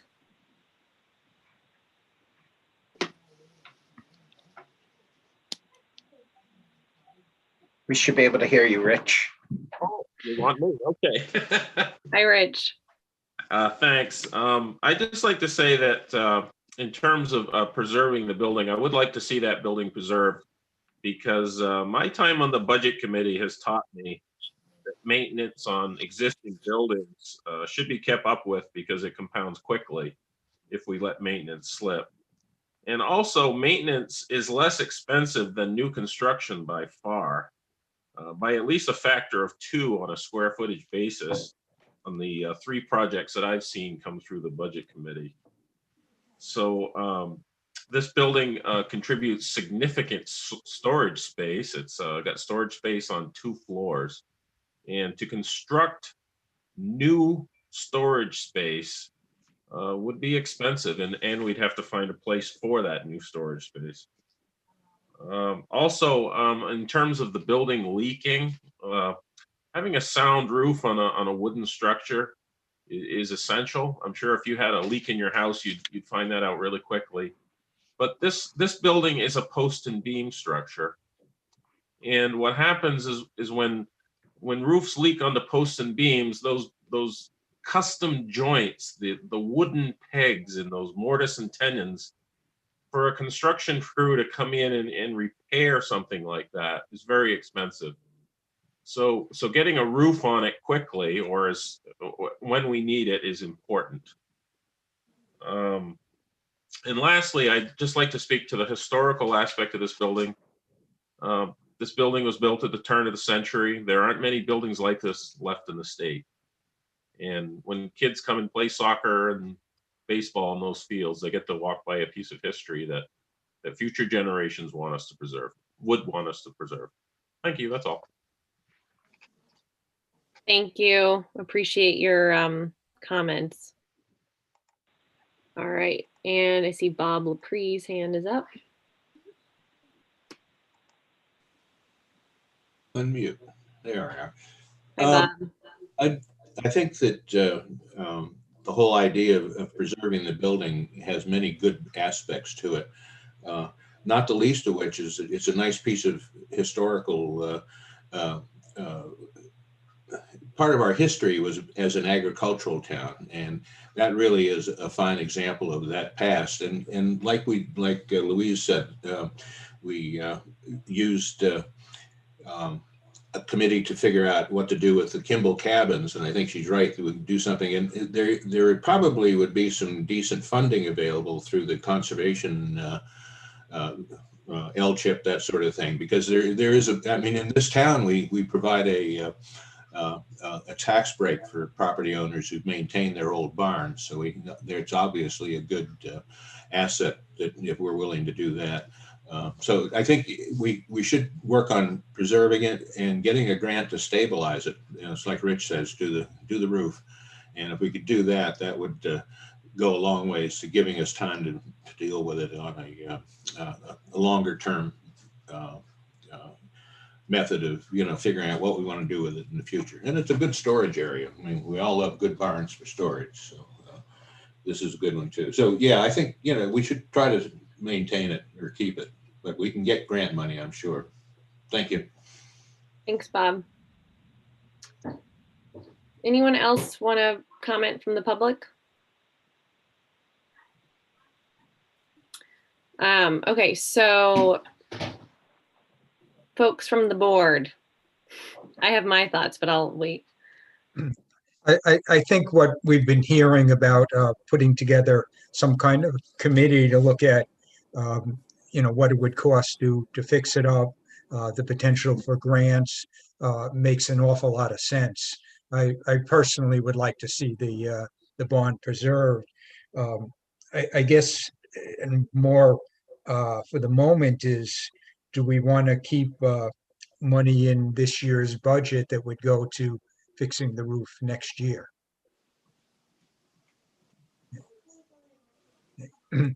And from what I gather, the current uses that we have for the barn are such that we could put off a roof for a year maybe, and that's about it. Yeah, we drove 2 hours.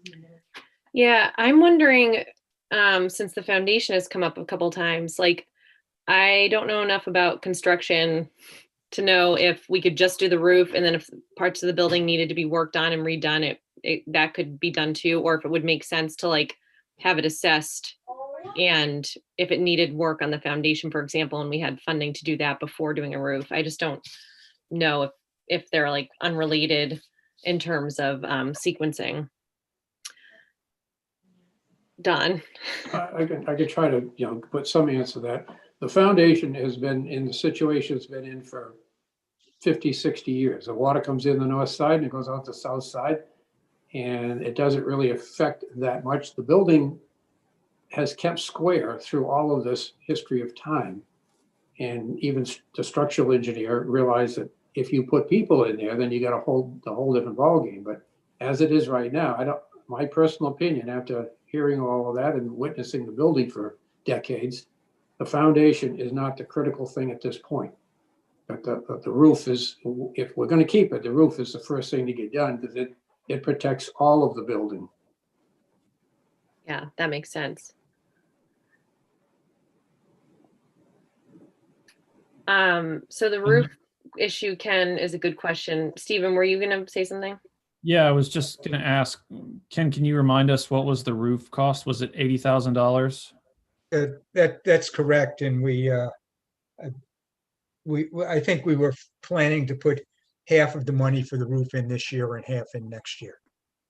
Okay. So the roof would be done next year, but there's would be close to enough money in the town facilities maintenance trust, so that if necessary, let's say most of the roof could be done this year.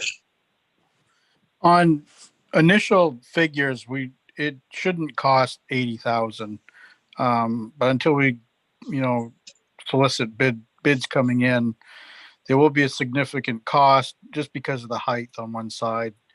But I don't think we're going to be near 80,000. I think it's going to be less than that. Thank you, Dan.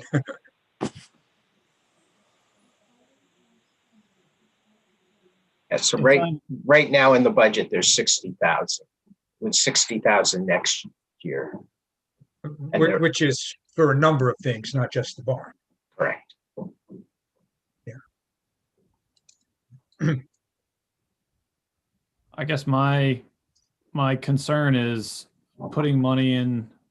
I don't mind appropriating money to the trust this year to be expended the year after, because I think that'll give us time for this group of people to think about what's the best kind of long-term use for the structure. And I just hate to put money into fixing the roof, for instance, and then this group comes back and says, we either should tear it down or do something, and that was money not necessarily well spent. And so I guess I'm posing the question, what would be the harm of going another year and allowing this committee to investigate this and present some options before we expend significant resources on the building? And Stephen, I don't think that we were planning to spend the money in 2021. We were just starting to accumulate it. to spend in 2022. But what you say certainly makes sense. Okay, and so Kim, were you thinking we should bump up the 30,000 that we were gonna put aside this to something, to a bigger number then? No, as Neil mentioned, we were putting 60,000 into town facilities maintenance trust this year and a similar amount next year. And that would mean for next year, we'd have enough money to do the roof as well as several other projects not related to Houston Barn. Okay, so were you suggesting any increase in that No. fund? Okay, No. sorry, that was where my confusion came from, so, sorry. Just to reiterate, the roof is a now fix. There is large sections of shingles that are missing. I'm pretty sure we are getting water infiltration, just so you know. Like I said before, my biggest concern was we're not putting money into something without any intent to do the rest at a later date. You need to have that intent to do the other repairs, or we're going to end up like we are with the roads, where we're kicking the can down the road and we're in a hole that we're in now. Mm-hmm. Don, were you going to say something? Yeah, what Dan just said, on the CIP program, this isn't scheduled to be done till the year after this, in 2022. And you're gonna put 60,000 into it per your budget right now, and then another 60 next year, which would obviously give you, $40,000 over and above the $80,000 roof. But what I just heard Dan say now, his opinion is we need to do the roof this year. If that's the case, we need to put the 60 in this year. Because I was trying to take some of the money out, out of the 60, but you're thinking of putting in just to get your numbers down a little more. But if he's saying we need to do it this year, then my thought of taking money out of there, it doesn't fly. Yeah, I didn't realize that it was a now issue. I thought we had a little more time, but I'm thinking, if we push off something like the field irrigation and the other issues we talked about with the CIP committee and potentially bump this, because it does seem like there's a bigger picture issue of what's the long-term plan for this barn. And I think I love the idea of a committee. I want to talk a little bit more about the logistics of that and who might want to spearhead that. But I think, we'll have to decide, is this the kind of thing where the town wants to invest a lot of money and turn it into a building that could actually have people in it? Or will we just keep it as a place to store the giant Santa and other equipment? But either way, I think we don't have a plan for equipment, so we need the barn for storage. So I think that means we need to address the roof, regardless of what happens longer term. So that's where I am right now. And I know you looked like you were about to say something earlier. Well, I agree with what you just said, that it's kind of like a both and situation, that in the short term anyway, the building's got to remain, sounds like. And so we need to deal with the roof if that's a real issue. While this committee gets formed and works on studies and longer term plans for the barn, because it sounds, for the most part, from what I'm hearing and from what I have heard offline as well, there is a pretty great desire to save this barn. My question was rather mundane. Just looking at our town facilities maintenance trust, the line item where $80,000 is set aside is for Houston Barn roof. I'm wondering if we need to not specify that it's Houston Barn roof, but Houston Barn, in case it's not just going to be spent on the roof, if there's other work to be done with that appropriation. You're not limited in that. This is really a planning document, not an official document. So, all right, that was my only question. And I guess the question for Dan, where you said you could probably do it for less than 80,000. We had 6,200 going into 2021. So adding 60,000 to that is 66,000. Would that be enough to cover the barn roof if necessary in 2021? And That I don't know until we go get estimates or go through the bid process. the other thing we had in for I just go, 2021. I just go by the average cost per square to put a roof on a building. Okay. There is a cost out there, but obviously the barn, it's a lot higher.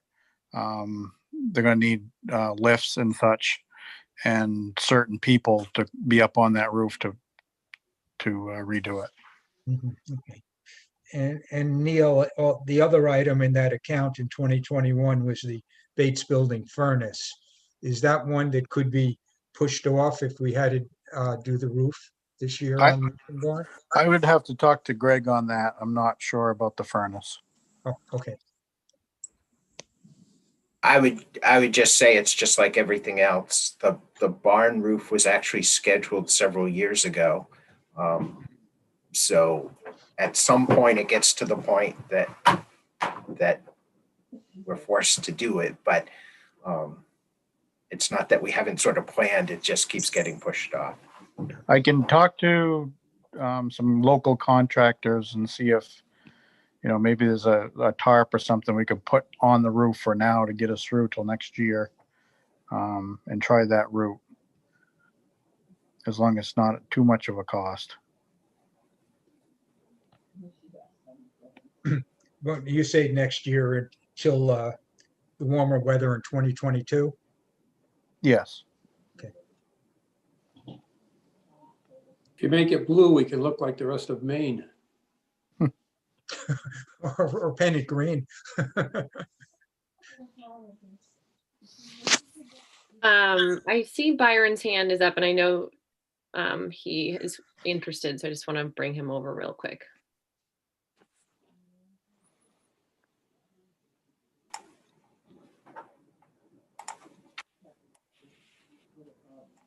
Hi, Byron. Hey, Okay, we hear you. am I on yet? You're Yes. on. Okay. Yeah, I was just listening to the conversation about the roof, and I was thinking, if you're going to put one on, you still need to decide what kind of roof you're going to put on. If you're just putting it on for storage and not knowing what you're doing, or if you're going to put a really good roof on that's going to be long lasting because you want to continue with the barn. So, it's just still another one of those things that you have to think about. Saying putting a roof on is one thing, but you can get a roof that lasts 20 years, you can get a roof that lasts 50 years, depending on what you're going to do with the barn. Right. So That's it's not as the easy same as saying, issue. oh yeah, we'll roof it Yeah. in this situation. And that's it. Yeah, good point. Thank you. That would argue for Dan's idea of putting a tarp on it so we can wait a year and let the committee come back with suggestions. Yeah. If it's at all feasible, I kind of like that Band-Aid approach to just let us do some planning and keep the water out and then address this next year when we have a better vision of what we're going to do. Yeah. But I suggest leaving the money in the town facilities maintenance trust for this year. And maybe, as Anna suggested, just say Euston Barn cross off roof.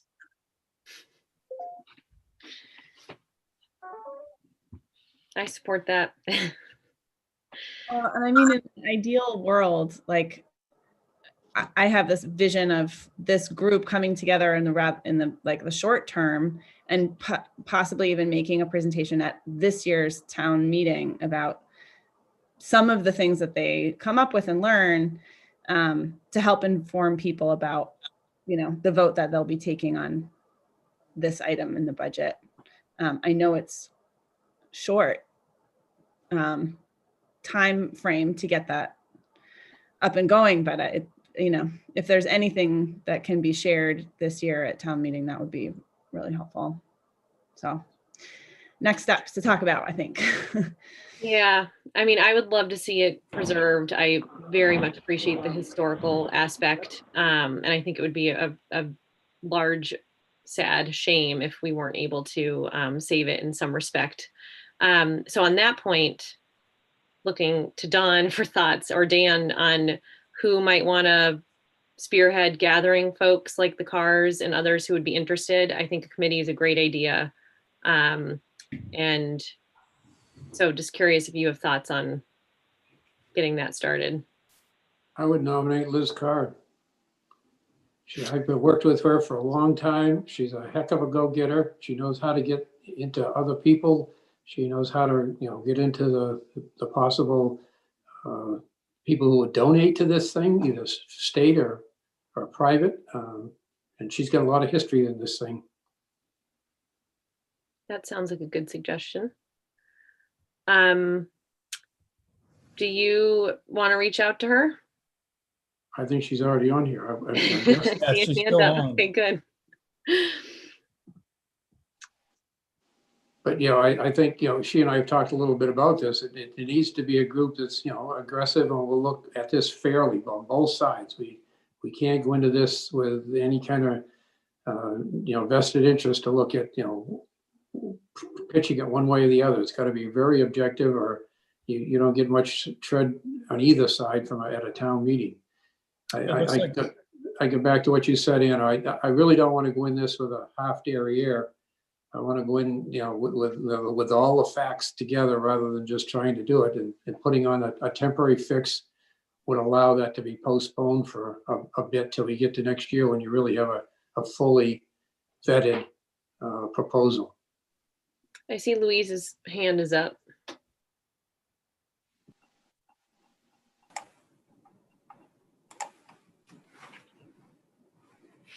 Louise, would you be interested in spearheading this effort? Yeah, I got it.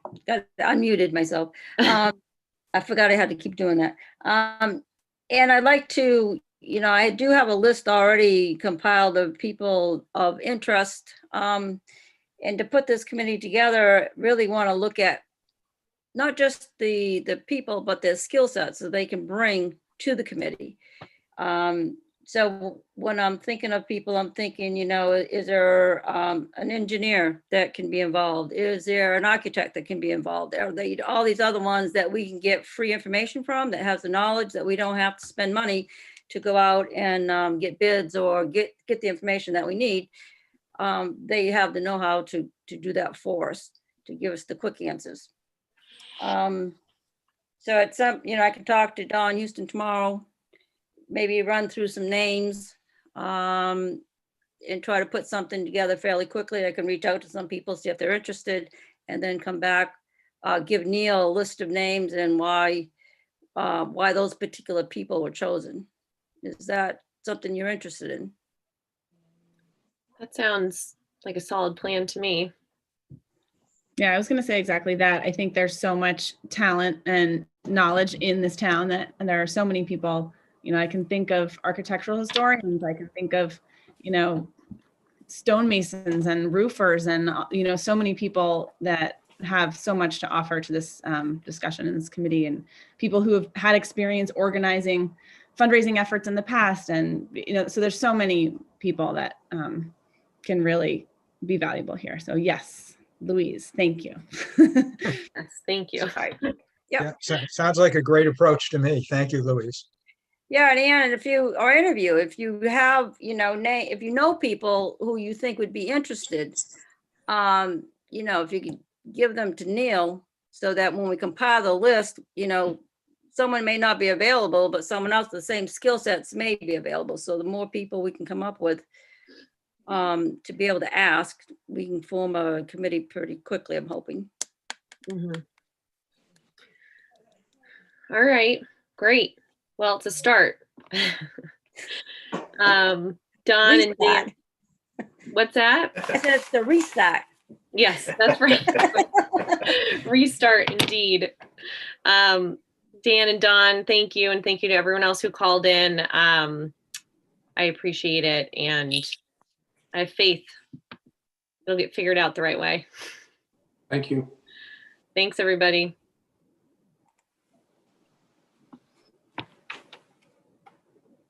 All right, that brings us to old business. Up first is Stephen's project, the right-of-way regulation. Stephen, we briefly discussed at our last meeting, and you had flagged as having interest. I did take another look, and it seems to make sense to me, but I'd love to hear if you have thoughts on moving forward. I can give you some preliminary thoughts. I would recommend that the town go forward with adopting this. I think it makes a lot of sense for us to have this in place.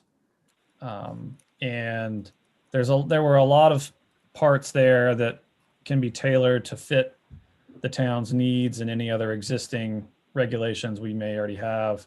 And I haven't done the sort of deep dive to say whether we want to take all those opportunities to tailor it to us as of yet. But if the board is inclined to go forward with adopting it, then that's something that, I'm happy to help with, and might need to get help from, Neil or Karen or other people at the town. But, just in a real general sense, I think it's a worthwhile regulation for us to adopt. Yeah, I totally agree. I thought when we discussed it at the last meeting, there were a number of steps prior to adoption, and Dan looking at it, the road committee, whatever. Neil, could you remind us what the different steps would be? Those, if you want to go forward, yes, because Dan's an important part of it, and I think meshing it, it's somewhat meshed into what we have, but that review is really important too. Mm-hmm. Yeah. Does anyone have a problem with moving forward and getting the appropriate people to weigh in? Makes sense. All right.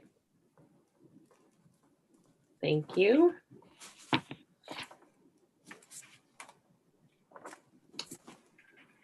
All right, next up, town meeting discussion. I see Sarah's on. Would you like to bring? Yes, Madam Moderator. Over. Hello. Hi, Sarah. Thanks for sticking with us. You're muted again. Well, it is bedtime here. So oh, gotcha.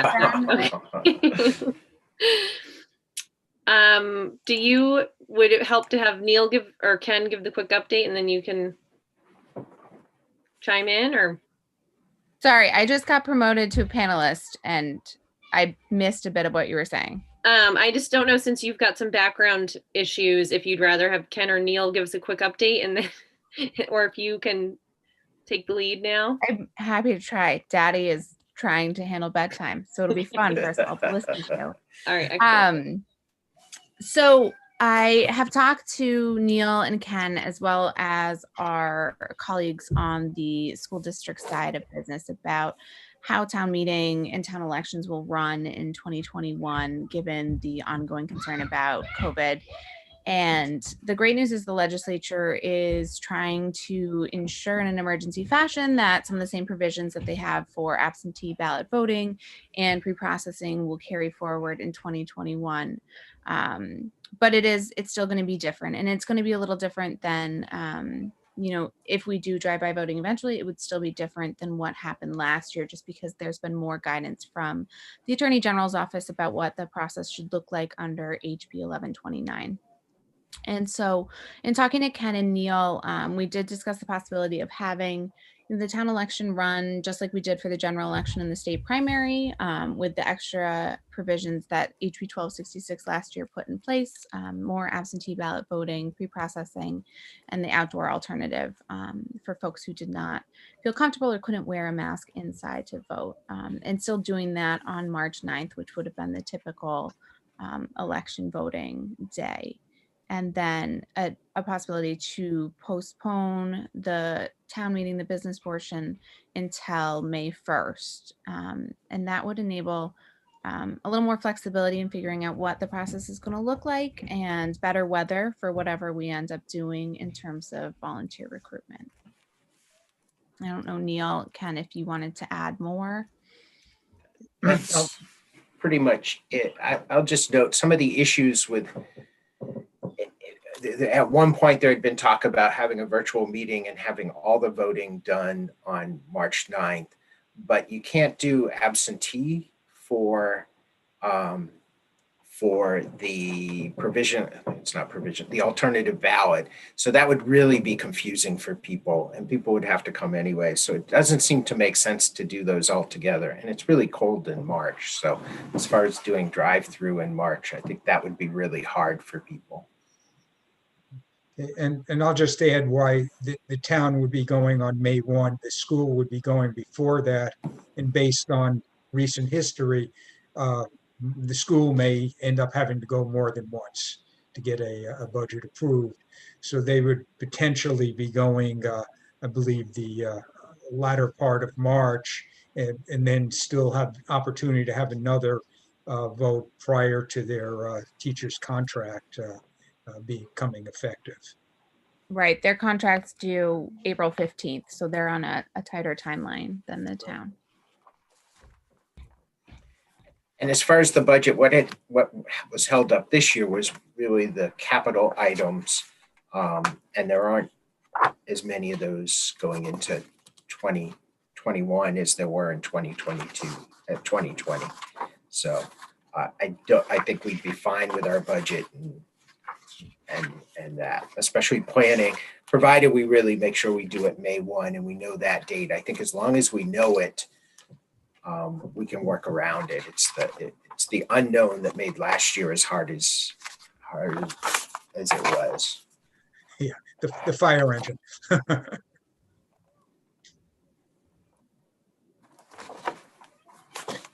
think that makes a lot of sense. And I think the issue Neil flagged about the confusion with absentee ballots for one part of the election, but not allowed for the other part, just makes having it all together kind of impossible.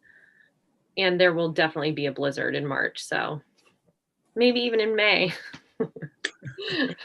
Knock on all the wood. I do think it's cleaner and less confusing for voters if we keep the traditional 2-day separation of the activities. Mm-hmm. Do we know if the school is going to separate theirs as well into 2 separate? Yeah, so we'll still have the school election of officers on the same day as the town election of officers. Okay. It'll be in the same March 9th date. Yeah, I believe Norm is on the call if you wanted to ask him any specific questions from the school's perspective. I think Sarah actually answered it, just to know if the school was going to do their officers in conjunction with us on the 9th, or if they were going to, do theirs on an additional voting day. So I'm good, but thank you, Sarah. Got it. All right. Anyone else have thoughts or comments on this? Well, thank you all for your hard work on this. I know it is not easy, and I know the guidance is ever changing. So I will just flag one change that people will see before all of this is that every voter will have to get a mailing this year. And so if households get more than one mailing about how town meeting is going, that is just because that is the new clarification in the law. Mm-hmm. So folks will probably get a few copies. Just So Sabrina, as a board, should we be voting to have the business section on May 1?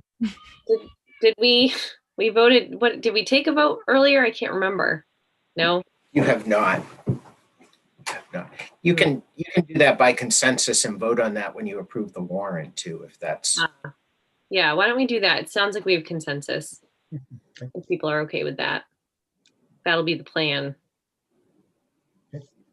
To the extent that we get more updates from the state about any of the legislation that's moving forward or guidance from the Attorney General, I'll make sure to share it with Neil so that you all have that as well. All right. Thank you, Thanks, Sarah. Sarah. Good night, everybody. Bye. Oh, I'll mention too, just quickly for us internally here, that NHMA is holding a workshop on February, it's a Saturday, it's a weekend. Anyway, I got an email about it. I can share it with everybody if you haven't gotten it, but NHMA is holding a virtual session about town meetings. Is that the moderators workshop? So I think there are two different ones, or it's open, it's not only moderators, but it's anyone can participate, I think so. I'll look it up. I think I get their emails, but I don't remember seeing that one come in, if you don't mind forwarding it. Yeah. Yeah, remember the one about the moderators.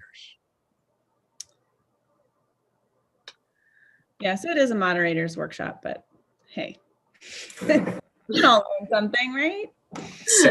I know Sarah's aware of it. I don't know if she signed up or not, but I do know she's aware of it. Probably teaching it. Seriously. All right. Last on our old business list is College Hill traffic. Yes, the town of Henniker has voted to label what they call River Road, but it's College Hill on our side, for local traffic only. The thought was, and they would appreciate it if we could do that too. The thought was two things. They really want to deal with the buses going through, for one thing. I think traffic wise, it's hard to enforce, but the other thing is, once it's labeled that way, we can re-notify the GPS companies, which I think will solve more of a problem than anything else, getting all the Google Maps and all of that changed. So, so I would be in favor of that. People go flying down that road. Get rid of them. Just kidding. No, I think that I think that would be a good thing. Weren't we going to get feedback from NHMA about the legality of doing that? Because I recall that there was a concern about us doing that. Right, and they got that feedback, and they felt that they could do that. Okay, so they got the same advice that we did. Yes. Okay. Yep, and they have voted to do that. So I think it's hard. It's kind of a warning, or it's almost a suggestion, not an ordinance so much, because it's really in lots of ways unenforceable. But we really think, working together, that changing the GPS and also allowing the buses to making sure that they're out of there would be a big first step, at least. Oof, yeah, there's some narrow parts of that road where an oncoming bus would be scary. Yes. I mean, I'm in favor of that. I think that the traffic in this area, as Anna and I have heard from the people that live around here, can be really scary. And if we can do something to get the GPS companies to reroute people, I think we should do that. This feels like a dense question, but if something's marked local traffic only, in theory, is it supposed to just be people who live on that road that are stopping there? It's really no through traffic. Right. Okay. So if you were like from Massachusetts and got pulled over on that road, you might get a reprimand or something, but there's no like real enforcement. It's just, okay. Well, that's a positive thing. Thank you, Henniker. So do we need to vote on that right now? Yeah.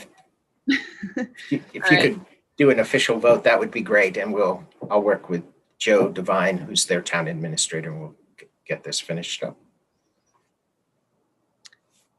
I'll move to label, I want to call it River Road, but it's not. I want to College Hill Road as local traffic only. Second. All right. Sabrina's yes. Anna, Yes. Stephen, Yes. Ken. Yes. I don't know if Jeff's still with us. Here. He is, and he votes yes. Right, speak to- Are you on the course right now, Jeff? No, I'm not. I'm on the mountain, but I'm not on the course. All right, so do you support for you when you get in the do you support this move to marking College Hill as local traffic only?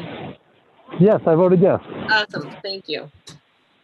All right, that takes care of that. Next up, we have new business. There's nothing listed there.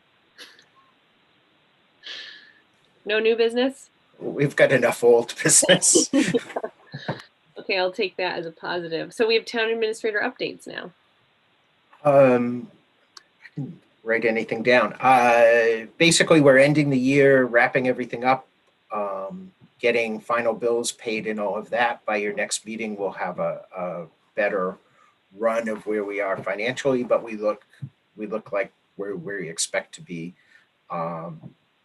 And now gearing up for town meeting and all of that. So you'll probably have the draft warrant at your next meeting, and we'll go from there. Excellent. Thank you. So I think we could quickly do a public forum. Our group has dwindled significantly, but there's still folks sticking with us. If anyone wants to say something for public comment, now is your chance. All right. I'll take that as a no. So we have other and then 2 non-public sessions. So if folks do drop off, thank you all for joining us tonight. Does anyone have anything for other? Yes.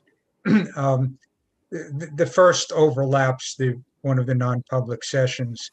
And that is, I think we should discuss in open session the generic interpretation of the elderly exemptions, what net income means, without talking about any individuals. And Neil forwarded another email as part of later this afternoon. I guess it was was it DRA, I believe, Neil? The one in your packet was DRA, which basically said net income, and this one was from NHMA. Okay. Okay. And the way I read it, net income means all income sources except for life insurance, business expenses, sales of assets. It does not say net of taxes. And that's the way I interpret it. I don't know what other people think.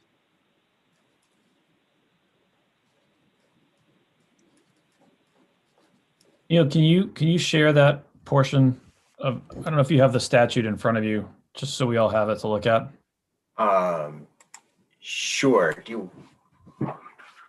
Not the correspondence from DRA or NHMA, but just the statute. Let's see if I can find it. It's what, 72 something? It is. I think I can pull it up on the DRA. 72:39-A, little, and it's under 1B.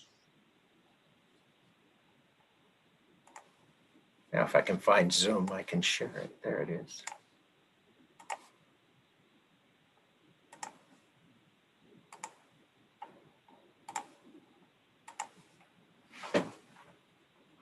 There we go.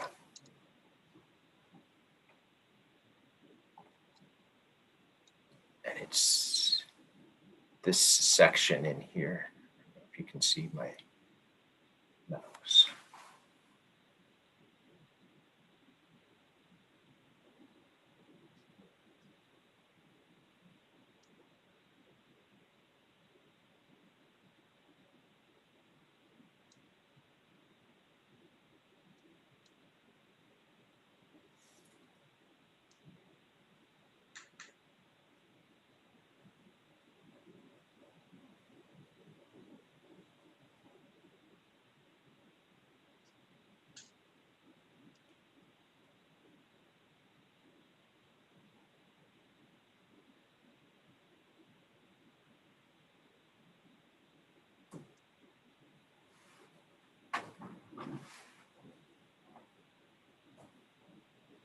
Wait, so Ken, now that we have this in front of us, will you just say again what you said your interpretation was? Sure, that net income means all income except for life insurance, business expenses, proceeds from the sale of assets. Yeah. Pre-tax. Correct. Because it does not say post-tax or taxes. That is how I read it.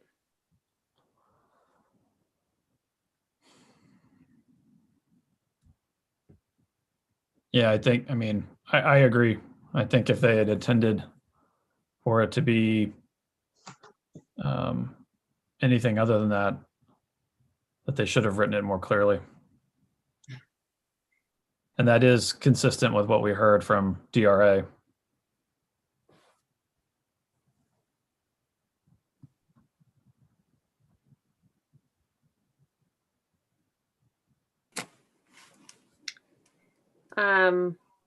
Okay. So anything else in the generic interpretation of this? Can I point something out? Please. Yeah. It says deducting from all monies received. You don't receive gross.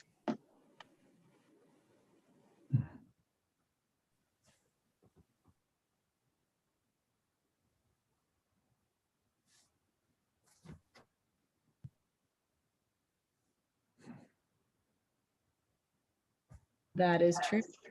I mean, I don't receive my gross pay. I get net income. Net is what I get to take home. And people live off their net income. You don't do a budget by gross income.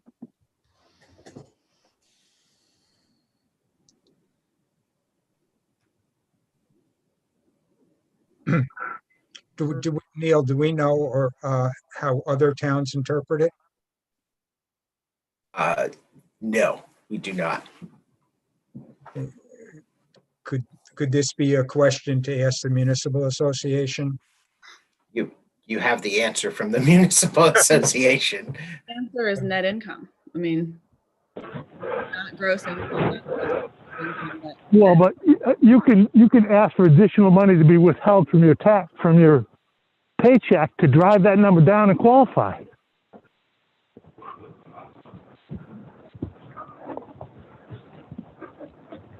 If I tell them to take an extra $200 out of my paycheck every time they write it, that's what they'll do. Additional withholding. If I claim 7 exemptions instead of 0, I get a different withholding. Yeah. And thinking about received, I mean, I see your point, Robin. Thank you for pointing that out. But it does seem a bit vague because, like, technically, even though we don't receive our gross income in our bank account, it's still, in one sense, received. It's still money that we make. It just seems odd to me that. I mean, I agree with Jeff. It seems like there's a lot of things you could do to reduce money received, but it's still benefiting you. I will tell you, I used to work for Head Start, and we always went by net income, what they received. When we were, I think that's how, I don't know, I can check with Marilyn and see what she does. Because she has to go by the statutes too. That is how the welfare guidelines are. It's money received.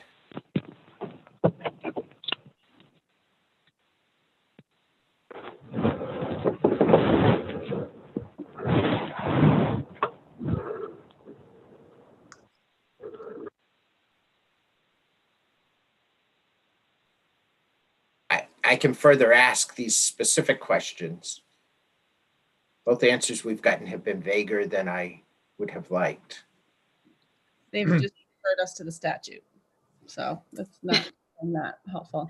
But given, so the deadline for application for these exemptions is April 1st. Ways off, right? So we have some time to get to the bottom of this. Or make it, whatever our determination is on this. Okay. Yeah, I think it makes sense if we can get some more clarification, because what Robin and Neil say, does make a lot of sense also. I blame it on the writing of the legislation. I don't know if somebody would have to go into the legislative intent to get a better feel for it. Yes, this is the only vague statute that ever comes out of Congress. Never any issues with vague drafting. That's right. Okay. All right, I'll ask those specific questions and we'll keep getting this whittled down and get it closer. Okay, I think that makes sense. Thank you, Neil. And just thinking ahead to when we start looking at this for 2020, should stimulus payments be included?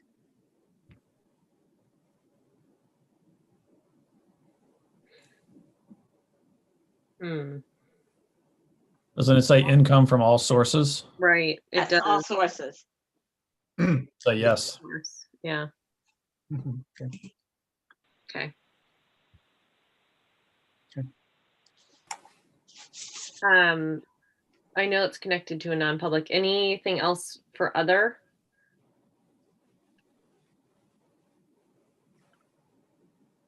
No. Good. Okay, so we have 2 non-public sessions.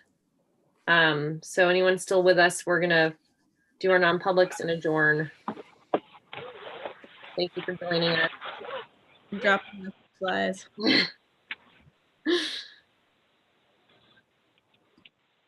Thank you, Robin. And you're gonna do a motion, you're all set? Oh, yeah. We'll do go into non-public. Good at moving those. Ken should move this. I'll move, we go into non-public session under RSA 91, big A, :3, Roman 2, C, reputation, and then D for leasing a property. Second. All right. Sabrina's yes. Stephen, Yes. Anna, Yes. Ben, Yes. and Jeff. Yes. Jeff's still on as an attendee and a panelist. I don't know if that's going to mess up our. Double voting. Good night. Robin, thank you. Thanks, You're Robin. welcome. Robin. Have a good night. I think on the phone, he can only be an attendee who's allowed to talk. Okay. Because he's not on my panelist list. Oh, interesting. Okay, so we can. So it's only us here. I'm not going to lock the meeting because I think that will lock Jeff out. Okay, but we can stop recording. But And we'll just keep an eye on. yeah, that